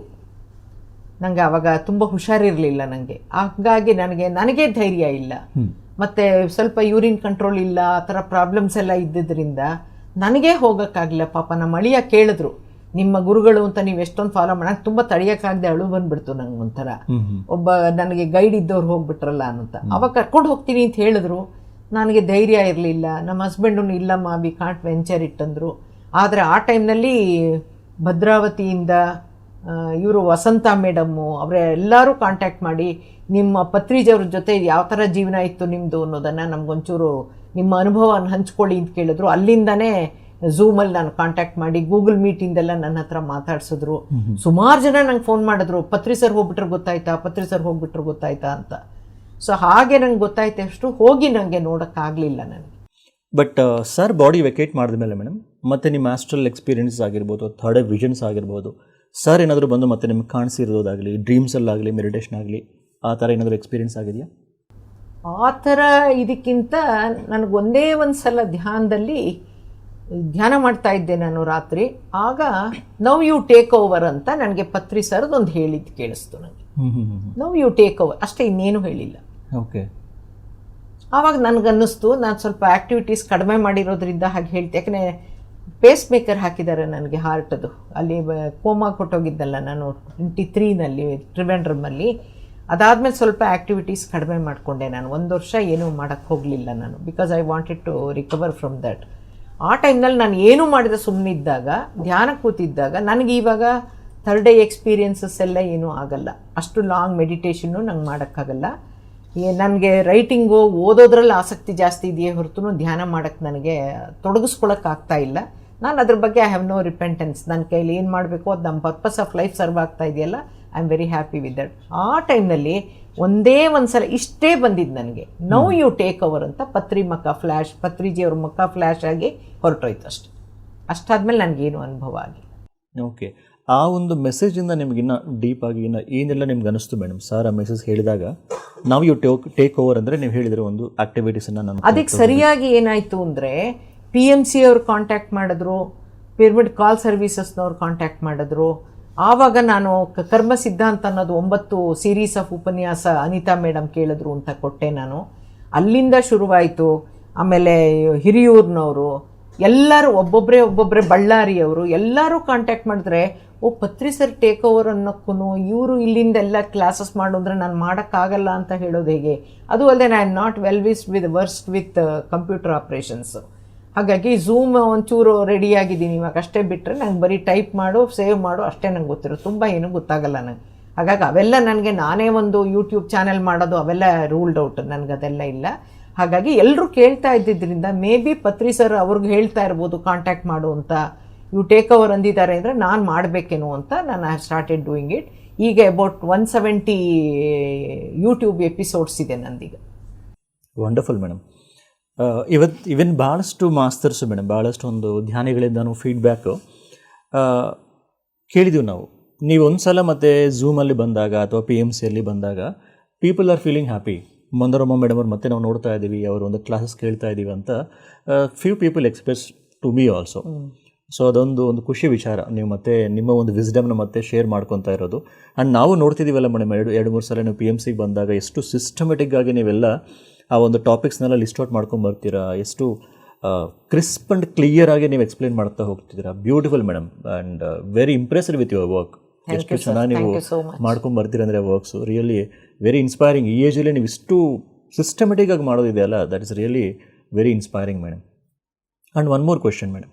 ಸೊ ಪತ್ರಿಜಿ ಅವರಿದ್ದಾಗ ನೀವು ಎಷ್ಟೋ ಒಂದು ಮಾಸ್ತರ್ಸ್ನ ನೀವು ನೋಡಿರ್ಬೋದು. ಆ ಟೈಮಲ್ಲಿ ಸೊಸೈಟಿ ಹೆಂಗಿತ್ತು, ಪತ್ರಿ ಸರ್ ಎಲ್ಲ ಕಡೆ ಹೋಗ್ತಾಯಿದ್ರು, ಎಲ್ಲರನ್ನೂ ಮೋಟಿವೇಟ್ ಮಾಡ್ತಿದ್ರು, ಯಾರಿಗಾದರೂ ಸ್ವಲ್ಪ ತಿದ್ದೋದಿತ್ತು ಅಂದರೆ ಎಲ್ಲರನ್ನ ತಿದ್ದುತ್ತಾ ಇದ್ರು. ಆ ಟೈಮಲ್ಲಿ ಎಷ್ಟೋ ಗೈಡ್ ಮಾಡ್ತಿದ್ರು ಸರ್.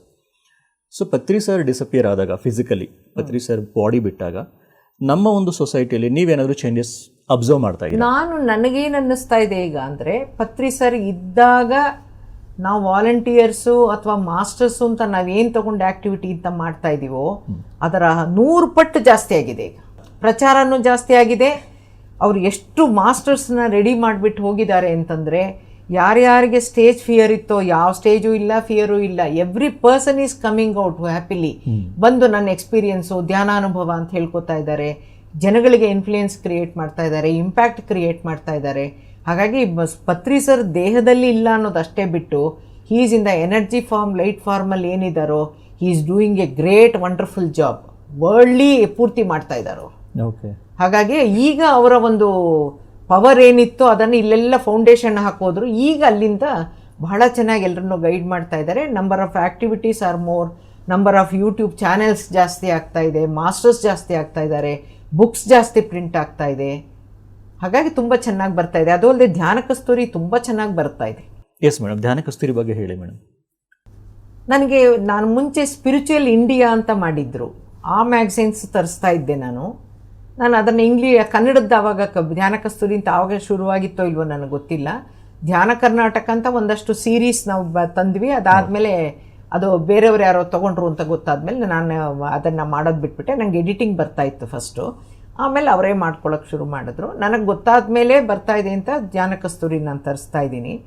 ಹಾಗಾಗಿ ತುಂಬ ಒಳ್ಳೊಳ್ಳೆ ಆರ್ಟಿಕಲ್ಸ್ ಬರುತ್ತೆ.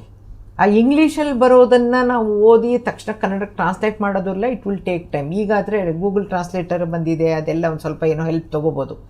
ಸೊ ಆವಾಗ ಧ್ಯಾನ ಕಸ್ತೂರಿ ತರಿಸಿದಾಗ ನಾನೇನು ಮಾಡ್ತೀನಿ ಅಂದರೆ, ಫಸ್ಟು ಇಂಡೆಕ್ಸಲ್ಲಿ ಏನೇನಿದೆ ಅಂತ ಓದ್ಕೋತೀನಿ. ಅದರಲ್ಲಿ ನನಗೆ ಸಿಗುವಂಥ ಯಾವುದೊಂದು ಹೊಸ ಸಬ್ಜೆಕ್ಟ್ ಇದೆ ಅಂದರೆ ಅದನ್ನು ಕೂತ್ಕೊಂಡು ಓದ್ಕೊಳ್ತೀನಿ.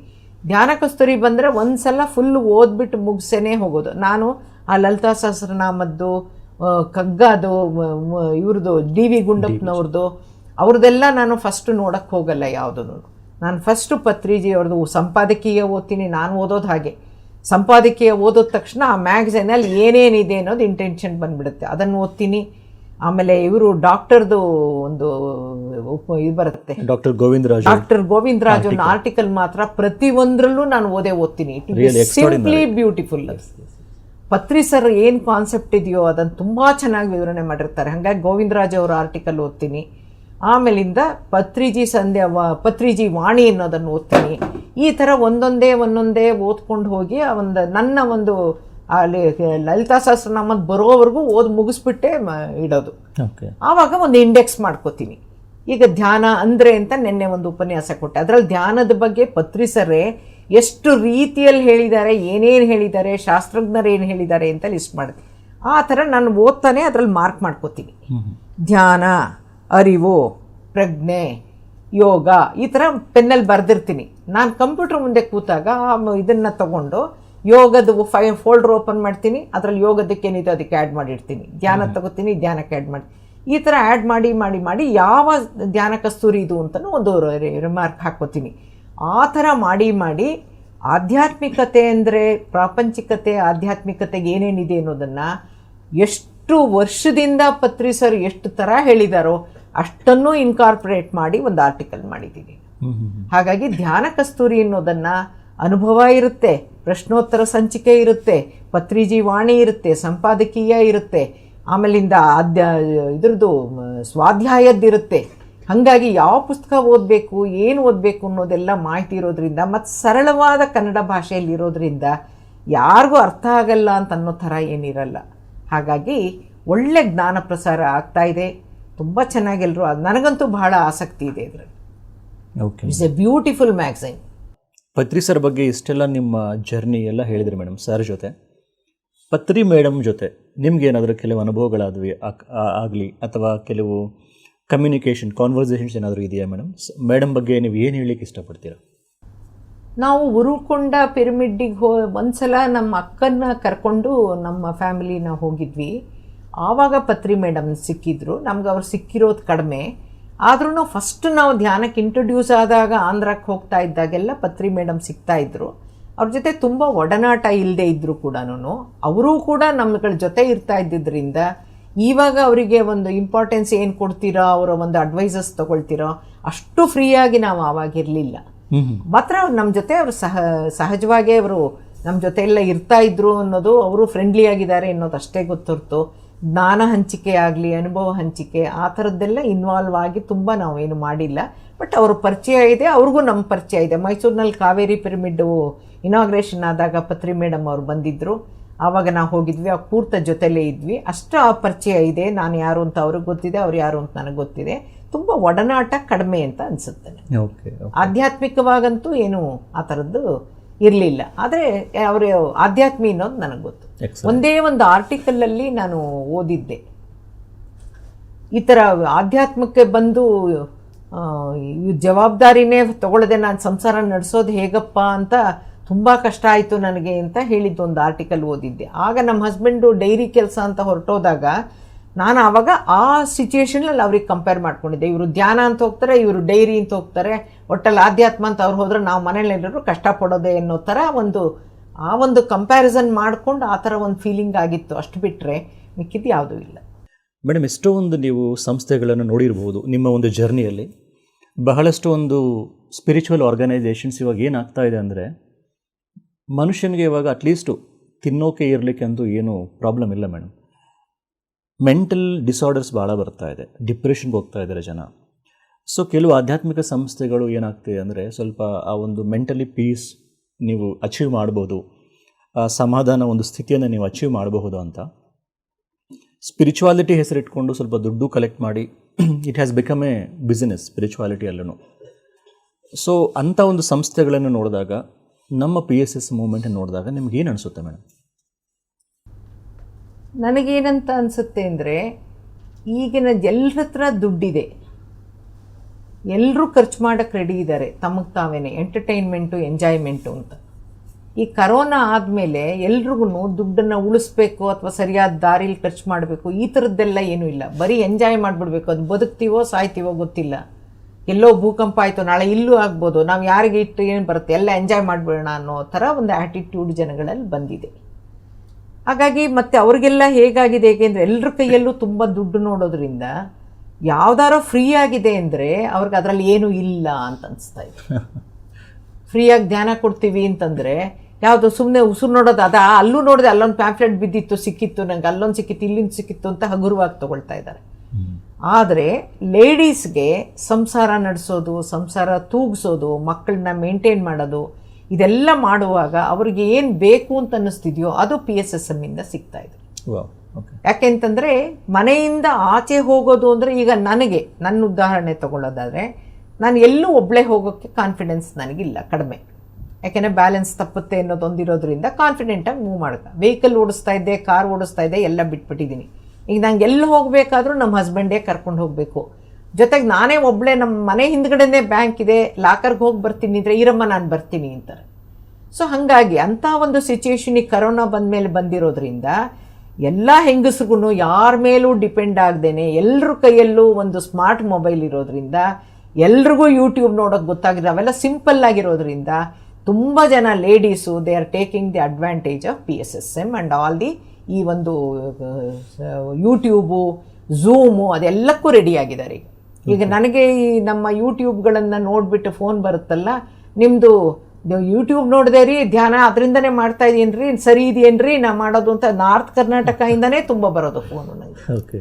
ಅಂದರೆ ಜನಗಳಿಗೆ ಆಸೆ ಬಂದಿದೆ, ಆಸಕ್ತಿ ಬಂದಿದೆ. ಆಮೇಲೆ ನನ್ನ ಎಕ್ಸ್ಪೀರಿಯನ್ಸಸ್ನೆಲ್ಲ ಕೇಳ್ಬಿಟ್ಟು ನನಗೂ ಈ ಥರ ತೊಂದರೆ ಇದೆ, ನಿಮ್ಮ ಧ್ಯಾನದಲ್ಲಿ ಹೋಗುತ್ತಾ, ನಾನು ಹೆಂಗೆ ಪತ್ರಿ ಸರ್ನ ನಿಮ್ಮ ಧ್ಯಾನ ನನ್ನ ಕಾಯಿಲೆ ಅಂತ ಹೇಳಿದ್ನೋ ಅದೇ ಥರ ಜನ ಕೂಡ ಅದೇ ಟೋನಲ್ಲಿ ಕೇಳ್ತಾರೆ, ನನ್ನ ಕಾಯಿಲೆ ನಿಮ್ಮ ಧ್ಯಾನದಲ್ಲಿ ಹೋಗುತ್ತಾ, ನಿಜವಾಗ್ಲೂ ಹೋಗುತ್ತಾ ಅಂತ. ಆಗ ಧ್ಯಾನ ಮಾಡಿ ಕಲ್ತ್ಕೊಳ್ಳಿ, ನೀವು ಮಾಡೋ ಅರ್ಧ ಗಂಟೆ ಧ್ಯಾನದಲ್ಲಿ ಹೋಗಲ್ಲ, ಈ ಥರ ಧ್ಯಾನ ಮಾಡಿ, ಪಿರಮಿಡ್ ಟೋಪಿ ಹಾಕ್ಕೊಂಡು ಧ್ಯಾನ ಮಾಡಿ, ಪಿರಮಿಡ್ ಒಳಗೆ ಕೂತ್ಕೊಂಡು ಧ್ಯಾನ ಮಾಡಿ ಅಂತಂದರೆ ಪಿರಮಿಡ್ ಟೋಪಿ ಎಲ್ರಿ ಸಿಗುತ್ತೆ, ನಮ್ಮ ಮನೇಲೇ ಸಿಗುತ್ತೆ, ನಿಮ್ಮ ಅಡ್ರೆಸ್ ಕಳಿಸಿ ನಾವು ಕಳಿಸ್ಕೊಡ್ತೀವಿ ಅಂದರೆ ಪಿರಮಿಡ್ ಟೋಪಿ ತರಿಸ್ಕೊಂಡು ಧ್ಯಾನ ಮಾಡ್ತಾ ಇರೋರು ಇದ್ದಾರೆ. ಹಾಗಾಗಿ ಜನಗಳಿಗೆ ಅದರಲ್ಲೂ ಹೆಂಗಸರಿಗೆ ಪರ್ಟಿಕ್ಯುಲರ್ಲಿ ಈ PSSM ಇಂದ ತುಂಬ ಹೆಲ್ಪ್ ಆಗಿದೆ. ಅಖಂಡ ಕರ್ನಾಟಕ ಇದೆ, PMC ಇದೆ, PCS ಇದೆ, ಆಮೇಲೆ ಇದು ಝೂಮ್ದಂತೂ ಎಷ್ಟೊಂದು ಕಡೆ ನಮ್ಮ ಸೆಂಟರ್ಸಲ್ಲಿದೆ. ಹಾಗಾಗಿ ಜನಗಳಿಗೆ ಅವ್ರಿಗೆ ಏನು ಬೇಕು ಅಂತ ಇದೆಯೋ, ಅವಶ್ಯಕತೆ ಇದೆಯೋ ಅದು ಸಿಗ್ತಾ ಇದೆ. ಅದರಿಂದ ಸತ್ಸಂಗಗಳನ್ನು ಅಟೆಂಡ್ ಮಾಡ್ತಾ ಇದ್ದಾರೆ, ಡೌಟ್ ಇರೋದನ್ನು ಕ್ಲಿಯರ್ ಮಾಡ್ಕೋತಾರೆ. ಅದು ಬೆಳಗ್ಗೆ 4:15 6 ಗಂಟೆವರೆಗೂ ಮಹಾವತಾರ್ TV, ಜಯ ಹೋ ಮೆಡಿಟೇಷನ್ ಎಲ್ಲತ್ರಲ್ಲೂ ಧ್ಯಾನ ಇರೋದ್ರಿಂದ ನಾನು ಎಲ್ರಿಗೂ ಈ ಒಂದು ಚಾನೆಲ್ದು ಕೊಡ್ತಾ ಹೋಗ್ತೀನಿ, ಸಬ್ಸ್ಕ್ರೈಬ್ ಮಾಡ್ಕೊಳ್ಳಿ, ಬೆಲ್ ಬಟನ್ ಒತ್ತಿ, ಅವ್ರು ಮಾಡೋ ಕಾರ್ಯಕ್ರಮ ಎಲ್ಲ ನಿಮಗೆ ಬರುತ್ತೆ, ನೀವು ಧ್ಯಾನ ಮಾಡ್ಬೋದು ಅಂತ. So they are feeling happy. ಬೆಳಗಿನ ಜಾವ ಆದರೆ ಮನೆಯವರು ಇನ್ನೂ ಎದ್ದಿರಲ್ಲ, ನಾನು ಧ್ಯಾನ ಮಾಡ್ಬೋದು. ಯಾವ್ದಾರ ರಾತ್ರಿ ಹೊತ್ತು ಧ್ಯಾನ ಮಾಡೋ ಅಂಥದ್ದು ಯಾವ್ದಾರ ಇದೇನ್ರಿ ಯೂಟ್ಯೂಬು ಅಂತ ಕೇಳ್ತಾರೆ. ಅವಾಗ ಇದೇ ಮಹಾತಾರ ಇದಿದೆ ಅದ್ರಲ್ಲಿ ಅದಕ್ಕೆ ಹಾಕ್ಕೊಳ್ಳಿ, ಅಲ್ಲಿ ರಾತ್ರಿನೂ ಇದೆ ಅಂತ ಹೇಳಿದ್ರೆ ಅದಕ್ಕೆ ಹಾಕ್ಕೋತಾ ಇದ್ದಾರೆ. ಸೊ ಜನಗಳಲ್ಲಿ ಹೆಂಗಸರು ತುಂಬಾ ಇನ್ವಾಲ್ವ್ ಆಗ್ತಾ ಇದ್ದಾರೆ. ಮುಂಚೆ ಎಲ್ಲ ಆಧ್ಯಾತ್ಮಿಕವಾಗಿ ಜೆಂಟ್ಸ್ ಬರೋದು ತುಂಬ ಕಡಿಮೆ ಇರ್ತಾ ಇತ್ತು.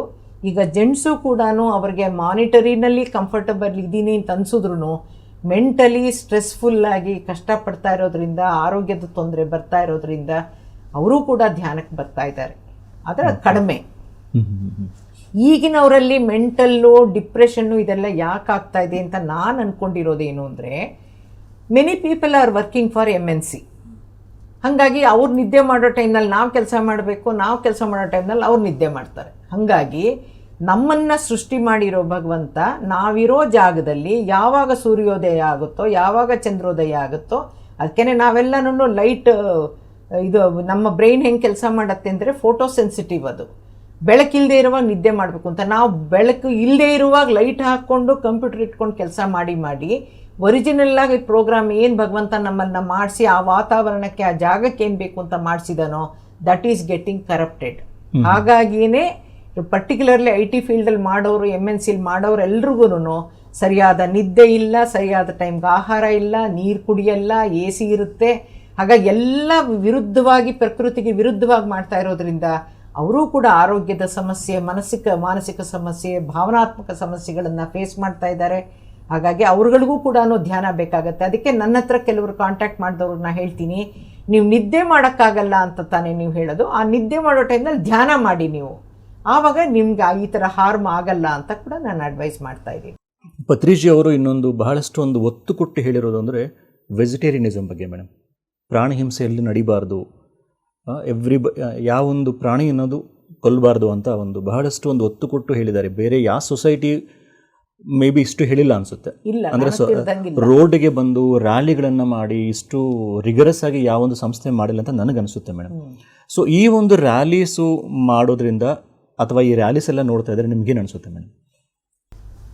ಸರ್, ಒಂದು ಬಾಯಿ ರುಚಿಗೆ ಹೋಗಿರೋರು, ಕೆಲವು ಕಮ್ಯುನಿಟೀಸಲ್ಲಿ ಇದನ್ನು ಒಂದು ಗೌರವವಾಗಿ ಯಾರಾದ್ರೂ ಬಂದರೆ ಅವ್ರನ್ನ ಗೌರವಿತ ನೋಡ್ಕೊಳ್ಳೋದು ಅಂದರೆ ನಾನ್ ವೆಜ್ಜೇ ಮಾಡೋದು, ಸ್ಪೆಷಲ್ ಮಾಡೋದು, ಈ ಥರದ್ದೆಲ್ಲ ಒಂದು ಭಾವನೆ ಇಟ್ಕೊಂಡಿರೋದ್ರಿಂದ ಇದನ್ನು ಸಂಪೂರ್ಣವಾಗಿ ನಿರ್ನಾಮ ಮಾಡೋದು ಕಷ್ಟ. ಆದರೂ ಕೂಡ ಒಂದು ನಿಧಾನಕ್ಕೆ ರಿಫರ್ಮೇಷನ್ ಸಾಗ್ತಾ ಇದೆ, ಇಲ್ಲ ಅಂತಿಲ್ಲ. ಎಷ್ಟೋ ಜನ ಬಿಡ್ತಾ ಇದ್ದಾರೆ. ಇದಕ್ಕೆ ಸಂಬಂಧಪಟ್ಟಂಗೆ ಪತ್ರಿ ಸರ್ ಜೊತೆ ಒಂದು ಎಕ್ಸ್ಪೀರಿಯನ್ಸ್ ನನಗೆ ಹೇಳಿದ್ರು. ನಾವು ಆಂಧ್ರಕ್ಕೆ ಹೋಗಿದ್ದಾಗ ಒಬ್ಬ ನಾನ್ ವೆಜಿಟೇರಿಯನ್ ಫ್ಯಾಮಿಲಿಯವರು ತುಂಬ ತಿಂತಾ ಇದ್ದಾಗ, ತಿನ್ನಬೇಡ ಅಂತಂದರೆ ತಿಂದರೆ ಏನಾಗುತ್ತೆ ಅಂತ ಕೇಳಿದಾಗ, ಒಗ್ನಾಡಿ ನೀ ಕೊಡುಕನೆ ಕೊಟ್ಟೆ ತಿನ್ನಿಸ್ತಾವನು ಅಂತ ಹೇಳಿದರು. ಆಗ ಆ ವ್ಯಕ್ತಿ ಅವತ್ತು ರಾತ್ರಿ ಮನೆಯಲ್ಲಿ ಹೋಗಿ ನಾನ್ ವೆಜ್ ತಿನ್ನುವಾಗ ಅವನ ಮಗನ್ನ ಮುಖ ಅದರಲ್ಲಿ ಕಾಣಿಸ್ತಂತೆ. ಕಿರ್ಚ್ಕೊಂಡು ಆವತ್ತು ಬಿಟ್ಟಿದ್ದಕ್ಕೆ ನಾನ್ ವೆಜ್ ಮುಟ್ಲೇ ಇಲ್ಲ ಅಂತ ಪತ್ರಿ ಸರ್ ಹೇಳ್ತಿದ್ರು. ನೀವೆಲ್ರಿಗೂ ಹೇಳಿ, ನಾವೆಲ್ಲ ಪ್ರಾಣಿಗಳಾಗಿ ನಾವು ಬಂದಿದ್ದೀವಿ, ಇನ್ನು ಕೆಲವರು ಕೂಡ ಪ್ರಾಣಿಗಳಾಗಿ ಮಾನವ ರೂಪಕ್ಕೆ ಬರ್ತಾ ಇದ್ದಾರೆ. ಈಗ ಪ್ರಾಣಿನ ತಿನ್ಬೋದು ಅಂತ ಅನ್ನೋದಾರೆ ನಿಮ್ಮ ಮಕ್ಕಳನ್ನೇ ನೀವು ಯಾಕೆ ಕೊಂದು ತಿನ್ನಲ್ಲ ಅಂತ ಕೇಳಿ ನೀವು ಅಂತ ಪತ್ರಿ ಸರ್ ಹೇಳಿದರು. ಕೋಪ ಬಂದ ಅವತ್ತು. ಯಾಕೆಂದ್ರೆ ಅದು ಮಾಂಸನೇ ಇದು ಮಾಂಸನೇ, ಇದಕ್ಕೆ ವ್ಯತ್ಯಾಸ ಏನಿದೆ, ನೀ ಬಿಡ್ಡನೆ ನೀ ಪಾಪನೆ ಕೊಟ್ಟೆ ತಿನ್ನಿಸ್ತಾವ ಅಂತ ಕೇಳಿದ್ರು ಅವರು. ಸೊ ಆವತ್ತು ಅವರಲ್ಲೊಂದು ಎನ್ಲೈಟನ್ಮೆಂಟ್ ಆಯಿತು. ಹಾಗಾಗಿ ನೀವು ಆ ಒಂದು ಅವೇರ್ನೆಸ್ ಕೊಡಿ ಅದನ್ನ ಅಂತ ಹೇಳಿದ್ರು ನಮಗೆ. PMC ಬಗ್ಗೆ ಹೇಳಿ ಮೇಡಮ್. PMC ಒಂದು ಕಾರ್ಯಕ್ರಮಗಳು ನೋಡಿದಾಗ ನಿಮ್ಗೆ ಹೆಂಗೆ ಅನಿಸುತ್ತೆ? PMC ಅನ್ನೋದು ಒಂದು ಪಬ್ಲಿಕ್ಕಲ್ಲಿ ಎಷ್ಟು ಒಂದು ಬದಲಾವಣೆಗಳನ್ನು ತರುತ್ತಿದೆ ಅಂತ ನಿಮ್ಗೆ ಅನಿಸ್ತಿದೆ? What is the impact of PMC channel? ನೀವೇನು ಅಬ್ಸರ್ವ್ ಮಾಡಿದ್ದೀರಾ ಮೇಡಮ್? ನಮಗೆ PMCಯಿಂದ ಯೂಟ್ಯೂಬಿಂದ ಒಂದು ಅಡ್ವಾಂಟೇಜ್ ಏನನ್ಸುತ್ತೆ ಅಂದರೆ, ಆ ವಿಡಿಯೋ ಕೂತ್ಕೊಂಡು ವಿಡಿಯೋ ಮುಖ ನೋಡಬೇಕು ಅಂತ ಟೈಮ್ ಇರಲ್ಲ ಯಾರಿಗೂ. ಈಗ ಅಡುಗೆ ಮನೆಯಲ್ಲಿ ಅದನ್ನು ಮೊಬೈಲ್ ಇಟ್ಬಿಟ್ಟು ಕಿವಿಲಿ ಕೇಳಿಸ್ಕೊತಾ ಕೆಲಸ ಮಾಡ್ತಿರ್ತಾರೆ. ಸೊ ಹಾಗಾಗಿ ಏನಾಗುತ್ತೆ ಅಂದರೆ, ಜ್ಞಾನ ಅನ್ನೋದು ಸಿಗ್ತಾನೇ ಇರುತ್ತೆ, ನಮ್ಮ ಅನುಮಾನಗಳಿಗೆ ಪರಿಹಾರ ಸಿಗ್ತಾನೇ ಇರುತ್ತೆ. ಮತ್ತು ಒಬ್ಬೊಬ್ಬರು ಒಂದೊಂದು ವಿಚಾರವನ್ನು ಅವ್ರದ್ದೇ ಆದ ರೀತಿಯಲ್ಲಿ ವಿವರಿಸೋದ್ರಿಂದ ನಾನು ಯಾವ ಜ್ಞಾನದ ಲೆವೆಲಲ್ಲಿ ಇರ್ತೀನೋ ಅದು ಮಾತ್ರ ನನಗೆ ಅರ್ಥ ಆಗುತ್ತೆ. ಹಾಗಾಗಿ ಅದನ್ನು ರಿಪೀಟ್ ಮಾಡಿ ಕೇಳೋಕ್ಕೆ ಸಾಧ್ಯ, ತಿರುಗಿ ಇನ್ನೊಂದು ಸಲ ಕೇಳೋಕ್ಕೆ ಸಾಧ್ಯ ಎಲ್ಲ ಇರೋದ್ರಿಂದ ಪ್ರತಿಯೊಬ್ಬರೂ ಕೂಡ ಪರ್ಫೆಕ್ಟಾಗಿ ತಿಳ್ಕೋಬೇಕು ಅನ್ನೋಂಥ ಉತ್ಸಾಹ ಬಂದಿದೆ, ಉತ್ಸುಕತೆ ಬಂದಿದೆ. ಪರ್ಫೆಕ್ಷನ್ಗೆ ನಾವು ರೀಚ್ ಆಗಬೇಕು ಅಂತ. ಓಕೆ. ಹಾಗಾಗಿ ಅದು ಎಲ್ಲರ ಮನೆಗೂ ತಲುಪ್ತಾ ಇದೆ. ಇವಾಗ ಒಂದು ಮನೇಲಿ 4 ಜನ ಇದ್ದರೆ 4 ಮೊಬೈಲ್ ಇರುತ್ತೆ, 4 ಸ್ಮಾರ್ಟ್ ಮೊಬೈಲ್ ಇರುತ್ತೆ. ಹಾಗಾಗಿ ಪತ್ರಿ ಸರ್ ಒಂದು ಮಾತು ಹೇಳೋರು, ನೀ ಏನು ಹೇಳ್ತೀಯೋ ಅದನ್ನ ಒಬ್ಬರಿಗೆ ಕೂಡಿಸ್ಕೊಂಡು ಹೇಳ್ಬೇಡ, ಒಬ್ಬರೇ ಇದ್ರು ಜೋರಾಗಿ ಹೇಳು ಅಂತ ಇದ್ರು. ಇನ್ಯಾರಿಗಾರು ಎಲ್ಲಾರು ಕಿವಿನಲ್ಲಿ ಬಿದ್ದರೆ ಅವರು ಕೂಡ ಒಂದು ಅಲರ್ಟ್ ಆಗ್ತಾರೆ ಅಂತ ಹೇಳ್ತಾ ಇದ್ರು. ಮೆಲ್ಲಗ ಮಾట్లాಡಕೂಡ್ದು ಅಂತ ಹೇಳ್ತಾ ಇದ್ರು. ಜೋರ್ಗ ಚಪ್ಪಾಲಿ ಅವ್ರ ಚೌಕೆನ ಪಡ್ತಿಂದಪ್ಟು ಅಂತ. ಸೊ ಆ ಥರ ಈಗ ಹಾಕಿದ್ರೆ ಯಾರು ಏನು ಕೇಳ್ತಾ ಇದ್ದಾರೆ ಇವರು ಅಂತ ಎಲ್ಲರೂ ನೋಡೋ ಅಂಥ, ಕೇಳಿಸ್ಕೊಡೋ ಅಂಥದ್ದಿದೆ. ಮತ್ತು ಇವಾಗ ಫಾರ್ವರ್ಡ್ ಮಾಡೋ ಅಂಥ ಒಂದು ಅನುಕೂಲ ಇರೋದ್ರಿಂದ ಯಾರು ಇಷ್ಟ ಆಗುತ್ತೋ ಸಬ್ಜೆಕ್ಟು ಅನ್ನೋದನ್ನು ಅವ್ರಿಗೂ ಕೂಡ ಫಾರ್ವರ್ಡ್ ಮಾಡಿ ಇವಾಗ ಗ್ರೂಪ್ ಫಾರ್ಮೇಷನ್ ಮಾಡ್ಕೊಳ್ಳೋದಿದೆ, ಅದರಲ್ಲೂ ಹಾಕ್ತಾ ಇದ್ದಾರೆ. ಹಾಗಾಗಿ ಸರ್ಕ್ಯುಲೇಷನ್ ಚೆನ್ನಾಗಿ ಆಗ್ತಾ ಇದೆ, ನಂಬರ್ ಆಫ್ ವ್ಯೂಸ್ ಬರ್ತಾ ಇದೆ. ಆದರೆ ಯಾರನ್ನೂ ಲೈಕ್ ಹಾಕುವಂಥ ಅಭ್ಯಾಸ ಯಾರೂ ಇಟ್ಕೊಂಡಿಲ್ಲ ನಾನು ನೋಡ್ದಂಗೆ. ಕಾರ್ಯಕ್ರಮ ಎಷ್ಟೇ ಚೆನ್ನಾಗಿದ್ರು ಲೈಕ್ಸ್ ಕಾಣಲ್ಲ, ವ್ಯೂಸ್ ಚೆನ್ನಾಗಿ ಕಾಣುತ್ತೆ. Yes yes, correct madam, correct. So final ಆಗಿ ನೀವು ನಮ್ಮ ಧ್ಯಾನಿಗಳಿಗಾಗಿರ್ಬೋದು, ಪ್ರೇಕ್ಷಕರಿಗಾಗಿರ್ಬೋದು, ನೀವು ಏನು ಹೇಳಲಿಕ್ಕೆ ಇಷ್ಟಪಡ್ತೀರಾ ಮ್ಯಾಮ್? Your message. ಫಸ್ಟು ನಮಗೆ ಆರೋಗ್ಯ ಚೆನ್ನಾಗಿರಬೇಕು. ನಾನು ಯಾವಾಗಲೂ ಹೇಳ್ತೀನಿ, ವಯಸ್ಸಾದ ಮೇಲೆ, ಕಾಯಿಲೆ ಬಂದ ಮೇಲೆ, ಕೈಲಾಗಲ್ಲ ಅಂತ ಅಂದಮೇಲೆ ಧ್ಯಾನಕ್ಕೆ ಪರಿಚಯ ಆಗಬೇಡಿ. ನೀವು ಆರೋಗ್ಯವಾಗಿರುವಾಗಲೇ, ಚೆನ್ನಾಗಿರುವಾಗಲೇ ನಿಮ್ಮ ವಯಸ್ಸಿನಷ್ಟು ನಿಮಿಷ 2 ಸಲ ದಿನಕ್ಕೆ ಧ್ಯಾನ ಮಾಡಿ. ಆ ಟೈಮನ್ನು ನೀವು ಸೆಲೆಕ್ಟ್ ಮಾಡ್ಕೋಬೇಕಾದ್ರೆ ಬೆಸ್ಟ್ ಟೈಮ್ ನಾನು ಮಾಡ್ದಂಗೆ, ಬೇರೆಯವ್ರಿಗೆ ಹೇಳ್ದಂಗೆ, ರಾತ್ರಿ ಮಲಕ್ಕೊಳ್ಳೋಕೆ ಮುಂಚೆ ಧ್ಯಾನ ಮಾಡಿ. ಬೆಳಗ್ಗೆ ಎಚ್ಚರ ಆದ ತಕ್ಷಣ ಕಣ್ಣು ತೆಗೀದೇನೆ ಕೂತ್ಕೊಂಡು ಧ್ಯಾನ ಮಾಡಿ. ಏನು ಸಂಕಲ್ಪಗಳು ಹೇಳ್ಕೋಬೇಕೋ ಎಲ್ಲ ಹೇಳ್ಕೊಳ್ಳಿ. ನಿಮ್ಮಲ್ಲಿ ಏನು ರಾತ್ರಿ ಮಲ್ಕೊಳ್ಳುವಾಗ ಒಂದು ಅನಾಲಿಸಿಸ್ ಮಾಡ್ಕೊಳ್ಳಿ. ಇವತ್ತು ಬೆಳಗಿಂದ ರಾತ್ರಿವರೆಗೆ ಏನೇನು ಒಳ್ಳೆ ಕೆಲಸ ಮಾಡಿದ್ದೀನಿ, ಯಾರಿಗೆ ಹರ್ಟ್ ಮಾಡಿದ್ದೀನಿ, ಯಾರಿಗೆ ಬೈದಿದ್ದೀನಿ, ಅಥವಾ ಯಾರು ನನಗೇನಾರು ನನ್ನಲ್ಲಿ ಪಾಯಿಂಟ್ ಔಟ್ ಮಾಡಿದ್ದಾರೆ, ಇದೆಲ್ಲ ಒಂದು ಅನಾಲಿಸಿಸ್ ಮಾಡಿಕೊಂಡು ರಾತ್ರಿ 2 ಗಂಟೆಯಿಂದ 3 ಗಂಟೆವರೆಗೆ ಆಕಾಶಿಕ್ ರೆಕಾರ್ಡ್ಸ್ಗೆ ಸೇರೋದು ಅಂತ ಪತ್ರಿ ಸರ್ ಹೇಳಿದರು. ಆಕಾಶಿಕ್ ರೆಕಾರ್ಡ್ಸ್ಗೆ ಡಾಟಾ ಎಲ್ಲ ಹೆಂಗೆ ಮೇಂಟೈನ್ ಆಗುತ್ತೆ ಅಂತ ಕೇಳಿದ್ದೆ ಪತ್ರಿ ಸರ್ನ. ಆವಾಗ ಪತ್ರಿ ಸರ್ ಹೇಳಿದರು, ಪ್ರತಿದಿನ ರಾತ್ರಿ 2 ಗಂಟೆಯಿಂದ 3 ಗಂಟೆ ರಾತ್ರಿ ಒಳಗೆ ಒಂದು ಸಲ ಚಕ್ಕಂತ ಎಚ್ಚರ ಆಗುತ್ತೆ, ತಕ್ಷಣ ಹಾಗೆ ನಿದ್ದೆನೂ ಬಂದುಬಿಡುತ್ತೆ. ಆ ಟೈಮ್ನಲ್ಲಿ ರಡಾರ್ ಟೆಕ್ನಿಕ್ಕಲ್ಲಿ ನಿಮ್ಮ ಕಾರಣ, ಕಾರ್ಯ, ಪರಿಣಾಮಗಳೇನೇನಿದೆಯೋ ಅದೆಲ್ಲನೂ ಆಕಾಶಿಕ್ ರೆಕಾರ್ಡ್ಸ್ಗೆ ನಿಮ್ಮದೇ ಆದ ಕಾರಣ ಶರೀರಕ್ಕೆ ಹೋಗಿ ಸೇರ್ಪಡೆ ಆಗುತ್ತೆ ಅಂತ ಹೇಳಿದರು. ಅದಕ್ಕೆ ನಾನು ಎಲ್ಲರಿಗೂ ಹೇಳೋದೇನು ಅಂದರೆ, ನೀವೇ ಸೆಲ್ಫ್ ಅನಾಲಿಸಿಸ್ ಮಾಡ್ಕೊಂಬಿಡಿ. ತಪ್ಪೇನು ಮಾಡಿದ್ದೀನಿ, ಸುಳ್ಳೇನು ಹೇಳಿದ್ದೀನಿ, ಯಾರಿಗೆ ನೋಯಿಸಿದ್ದೀನಿ, ಏನೊಂದು ಅಹಂಕಾರ ಎಲ್ಲಿ ತೋರಿಸಿದ್ದೀನಿ ಅಂತ ಒಂದು ಅನಾಲಿಸಿಸ್ ಮಾಡಿಕೊಂಡು ಅಲ್ಲಿಂದಲ್ಲೇ ಸಾರಿ ಹೇಳೋದು, ಕ್ಷಮಿಸಿ ಅನ್ನೋದು, ಮತ್ತು ಬೆಳಗ್ಗೆ ಎಚ್ಚರ ಆದ ತಕ್ಷಣವೇ ನೀವೆಲ್ಲರನ್ನೂ ಕ್ಷಮಿಸೋದು, ಇದೆಲ್ಲ ಮಾಡಿಕೊಂಡು I am very happy, healthy, peaceful, ಈ ಥರ ಏನು ಬೇಕೋ ಸಂಕಲ್ಪಗಳು ಹೇಳ್ಕೊಂಡು ನೀವು ಎದ್ದೇಳಿ. ಆವಾಗ ಇಲ್ಲದೇ ಇದ್ದರೆ ಮನೆಯಲ್ಲಿ ಧ್ಯಾನ ಮಾಡೋಕ್ಕೆ ಮೋಸ್ಟ್ಲಿ ಗಂಡಸರು ಸ್ವಲ್ಪ ಅಬ್ಜೆಕ್ಷನ್ ಮಾಡ್ತಾರೆ. ಕಣ್ಣು ಮುಚ್ಕೊಂಡು ಕೂತ್ಕೊಂಡ ತಕ್ಷಣ ಏನಾರು ಮಾಡೋ ಒಂದು ಕರೆದು ಬಿಟ್ಟಾದರೂ ಒಟ್ಟಲ್ಲಿ ನಮ್ಮನ್ನು ಧ್ಯಾನ ಮಾಡೋಕ್ಕೆ ಬಿಡೋಲ್ಲ. ನಮ್ಮ ಮನೇಲಿ ಆ ಪ್ರಾಬ್ಲಮ್ ಇಲ್ಲ, ಬಟ್ ಸುಮಾರು ಮನೆಯಲ್ಲಿದೆ. ಅದಕ್ಕೆ ಎಲ್ಲ ಕೆಲಸ ಮುಗಿಸಿದ ಮೇಲೆ ರಾತ್ರಿ ಮಲ್ಕೊಳ್ಳೋಕೆ ಮುಂಚೆ ಹೋಗಿ ಮಲ್ಕೊಂಡ್ಬಿಡಬೇಡಿ. ಚೆನ್ನಾಗಿ ಧ್ಯಾನ ಮಾಡಿಬಿಟ್ಟು ಕಣ್ಣು ತೆಗಿದೆ ಮಲ್ಕೊಳ್ಳಿ, ಯೋಗ ನಿದ್ರೆ ಆಗುತ್ತೆ. ಬೆಳಗಿನ ಜಾವ ಎಚ್ಚರ ಆದ ತಕ್ಷಣ ಲೈಟ್ ಹಾಕ್ಬಿಟ್ಟು ಟೈಮ್ ಎಷ್ಟು ಅಂತಾಗಲಿ, ಕಿಟಕಿಲಿ ಬೆಳಕು ಎಷ್ಟಾಗಿದೆ ಅಂತ ನೋಡಬೇಡಿ. ಎದ್ಕೊಂಡು ಕೂತ್ಕೊಂಡ ತಕ್ಷಣವೇ ನಿಮ್ಮ ಬ್ರೈನ್ ವೇವ್ಸು ಆಲ್ಫಾಗಿ ಬಂದಿರುತ್ತೆ. ಆರಾಮಾಗಿ ಧ್ಯಾನ ಕಂಟಿನ್ಯೂ ಮಾಡಿಕೊಂಡು ಸಂಕಲ್ಪಗಳು ಹೇಳಿಕೊಂಡು ನೀವು ಧ್ಯಾನದಲ್ಲಿ ತೊಡಗಿ, ಈ ಕೆಲಸದಲ್ಲಿ ತೊಡಕೊಳ್ಳಿ. ಆವಾಗ ನಿಮ್ಮ ಪರ್ಪಸ್ ಆಗುತ್ತೆ, ಸರ್ವ್ ಆಗುತ್ತೆ. ಆಮೇಲೆ ಇವರು ಪತ್ರಿ ಸರ್ ಹತ್ರ ಇನ್ನೊಂದು ವಿಚಾರ ನಾನು ಕೇಳಿದ್ದೇನು ಅಂದರೆ, ಎಲ್ಲ ಆಧ್ಯಾತ್ಮಿಕ ಒಂದು ಫಂಕ್ಷನ್ಸಲ್ಲಿ ಬರೀ ಹೆಂಗಸರೇ ಇರ್ತಾರೆ, ಜೆಂಟ್ಸ್ ಇರಲ್ಲ ಅಂತಂದಾಗ ಅವರೊಂದು ಒಳ್ಳೆಯ ವಿಚಾರ ಹೇಳಿದರು. ಯಾವಾಗಲೂ ಮುಕ್ತಿದು ರೇಸಲ್ಲಿ ಲೇಡೀಸೇ ಫಸ್ಟ್ ಇರೋದು, ನಾವೆಲ್ಲ ನಿಮ್ಮ ಫಾಲೋಯರ್ಸು ಅಂತ ಹೇಳಿದರು. ಹಾಗಾಗಿ ಒಂದೊಂದು ಫ್ಯಾಮಿಲಿನಲ್ಲಿ ಒಬ್ಬೊಬ್ಬರು ಆಧ್ಯಾತ್ಮಿಕವಾಗಿ ಒಂದು ಹಂತದಲ್ಲಿ ಬೆಳೆದಿರ್ತಾರೆ. ನಮ್ಮ ಥರಾನೇ ಅವರು ಮಾಡಬೇಕು ಅಂತ ನಾವು ಎಕ್ಸ್ಪೆಕ್ಟ್ ಮಾಡೋಕ್ಕಾಗಲ್ಲ. ಆದರೆ ಒಬ್ಬರು ಚೆನ್ನಾಗಿ ಧ್ಯಾನ ಮಾಡ್ತಾ ಇದ್ದರೆ ಆ ಒಂದು ಕಂಪನಗಳು, ವೈಬ್ರೇಷನ್ಸ್ ಎಲ್ಲ ಮನೆಗೆಲ್ಲ ಸ್ಪ್ರೆಡ್ ಆಗಿ ಅವರೂ ಕೂಡ ಇವತ್ತಲ್ಲ ನಾಳೆ ಆ ಧ್ಯಾನಕ್ಕೆ ಬಂದೇ ಬರ್ತಾರೆ. ಆದ್ದರಿಂದ ಒಬ್ಬರಾದರೂ ಮನೆಯಲ್ಲಿ ಧ್ಯಾನ ಮಾಡಿ. ಸಾಯಂಕಾಲದ ಹೊತ್ತು ಮಕ್ಕಳಿಗೆ ನೀವು ವಿದ್ಯಾಭ್ಯಾಸ ಮಾಡ್ಸೋಕ್ಕೆ ಮುಂಚೆ ಕಂಪಲ್ಸರಿಯಾಗಿ ಮಕ್ಕಳ ಹತ್ರ ಧ್ಯಾನ ಮಾಡಿಸೋದು ಅಭ್ಯಾಸ ಮಾಡಿ. ನಮ್ಮ ಮಕ್ಕಳು ಒಂದು ಒಳ್ಳೆ ವ್ಯಕ್ತಿ ಆಗಬೇಕು ಅಂತಂದರೆ ಅವರಲ್ಲೊಂದು ಆಧ್ಯಾತ್ಮದ ಬೀಜ ನೀವೇ ಬಿತ್ತಬೇಕು ತಾಯಿರು. ದಯವಿಟ್ಟು ಮೆಡಿಟೇಟ್ ಮಾಡಿ, ಮಕ್ಕಳ ಹತ್ರ ಮೆಡಿಟೇಷನ್ ಮಾಡಿಸಿ. 2 ಸಲ ಅಂದರೆ ರಾತ್ರಿ ಬೆಳಗ್ಗೆ ಧ್ಯಾನ ಮಾಡಿ. ನಿಮಗೆ ಏನು ಸಿಗಬೇಕೋ ಅದು ನಿಮಗೆ ಸಿಗ್ತತ್ತೆ, ಆಧ್ಯಾತ್ಮಿಕವಾಗಿ ಬೆಳೀತಾ ಹೋಗ್ತೀರಾ ಅಂತ ಅದೊಂದು ಮೆಸೇಜನ್ನು ಕೊಡೋಕ್ಕೆ ಇಷ್ಟಪಡ್ತೀನಿ ನಾನು. Thank you so much madam. ಇಷ್ಟು ಡೀಟೇಲ್ಡಾಗಿ ನಿಮ್ಮ ಒಂದು ಜ್ಞಾನವನ್ನು PMC ಕನ್ನಡ ಚಾನಲ್ಗೆ ನೀವು ಹಂಚ್ಕೊಂಡಿದ್ದಕ್ಕೆ ಮತ್ತೊಂದು ಸಲ ನಿಮಗೆ PMC ಕನ್ನಡ ಚಾನಲ್ ವತಿಯಿಂದ ಹೃತ್ಪೂರ್ವಕ ಧನ್ಯವಾದಗಳು madam. Thank you so much. Thank you so much. ನೀವೊಂದು ಅವಕಾಶ ಕೊಟ್ಟಿದ್ದಕ್ಕೆ ನಾನೇನು ಅಂತ ತಿಳಿಸೋಕ್ಕೆ ಆಯಿತು. ನನ್ನ ಸ್ವಲ್ಪ ಅನುಭವಗಳನ್ನು ನನಗೆ ತಿಳಿದ ಮಟ್ಟಿಗೆ ತಿಳಿಸಿದ್ದೀನಿ. ಇನ್ನೂ ಹೆಚ್ಚೇನಾರು ಅನುಭವಗಳಿದ್ದರೆ ಮುಂದಿನ ಸಲಕ್ಕೆ ಬೇಕಾದ್ರೆ ತಿಳಿಸುವಂಥ ಪ್ರಯತ್ನ ಮಾಡೋಣ. ಆದರೆ ಪತ್ರಿ ಸರ್ ಹೇಳ್ದಂಗೆ ಫಸ್ಟ್ ನಮ್ಮನ್ನು ಧ್ಯಾನಕ್ಕೆ ಇಂಟ್ರೊಡ್ಯೂಸ್ ಮಾಡೋಕ್ಕೆ ಮಾಸ್ಟರ್ಸು ನಮಗೆ ಅನುಭವಗಳನ್ನು ಕೊಟ್ಟು ಅರ್ಥ ಮಾಡಿಸ್ತಾರೆ ಅಂತ ಹೇಳಿದರು.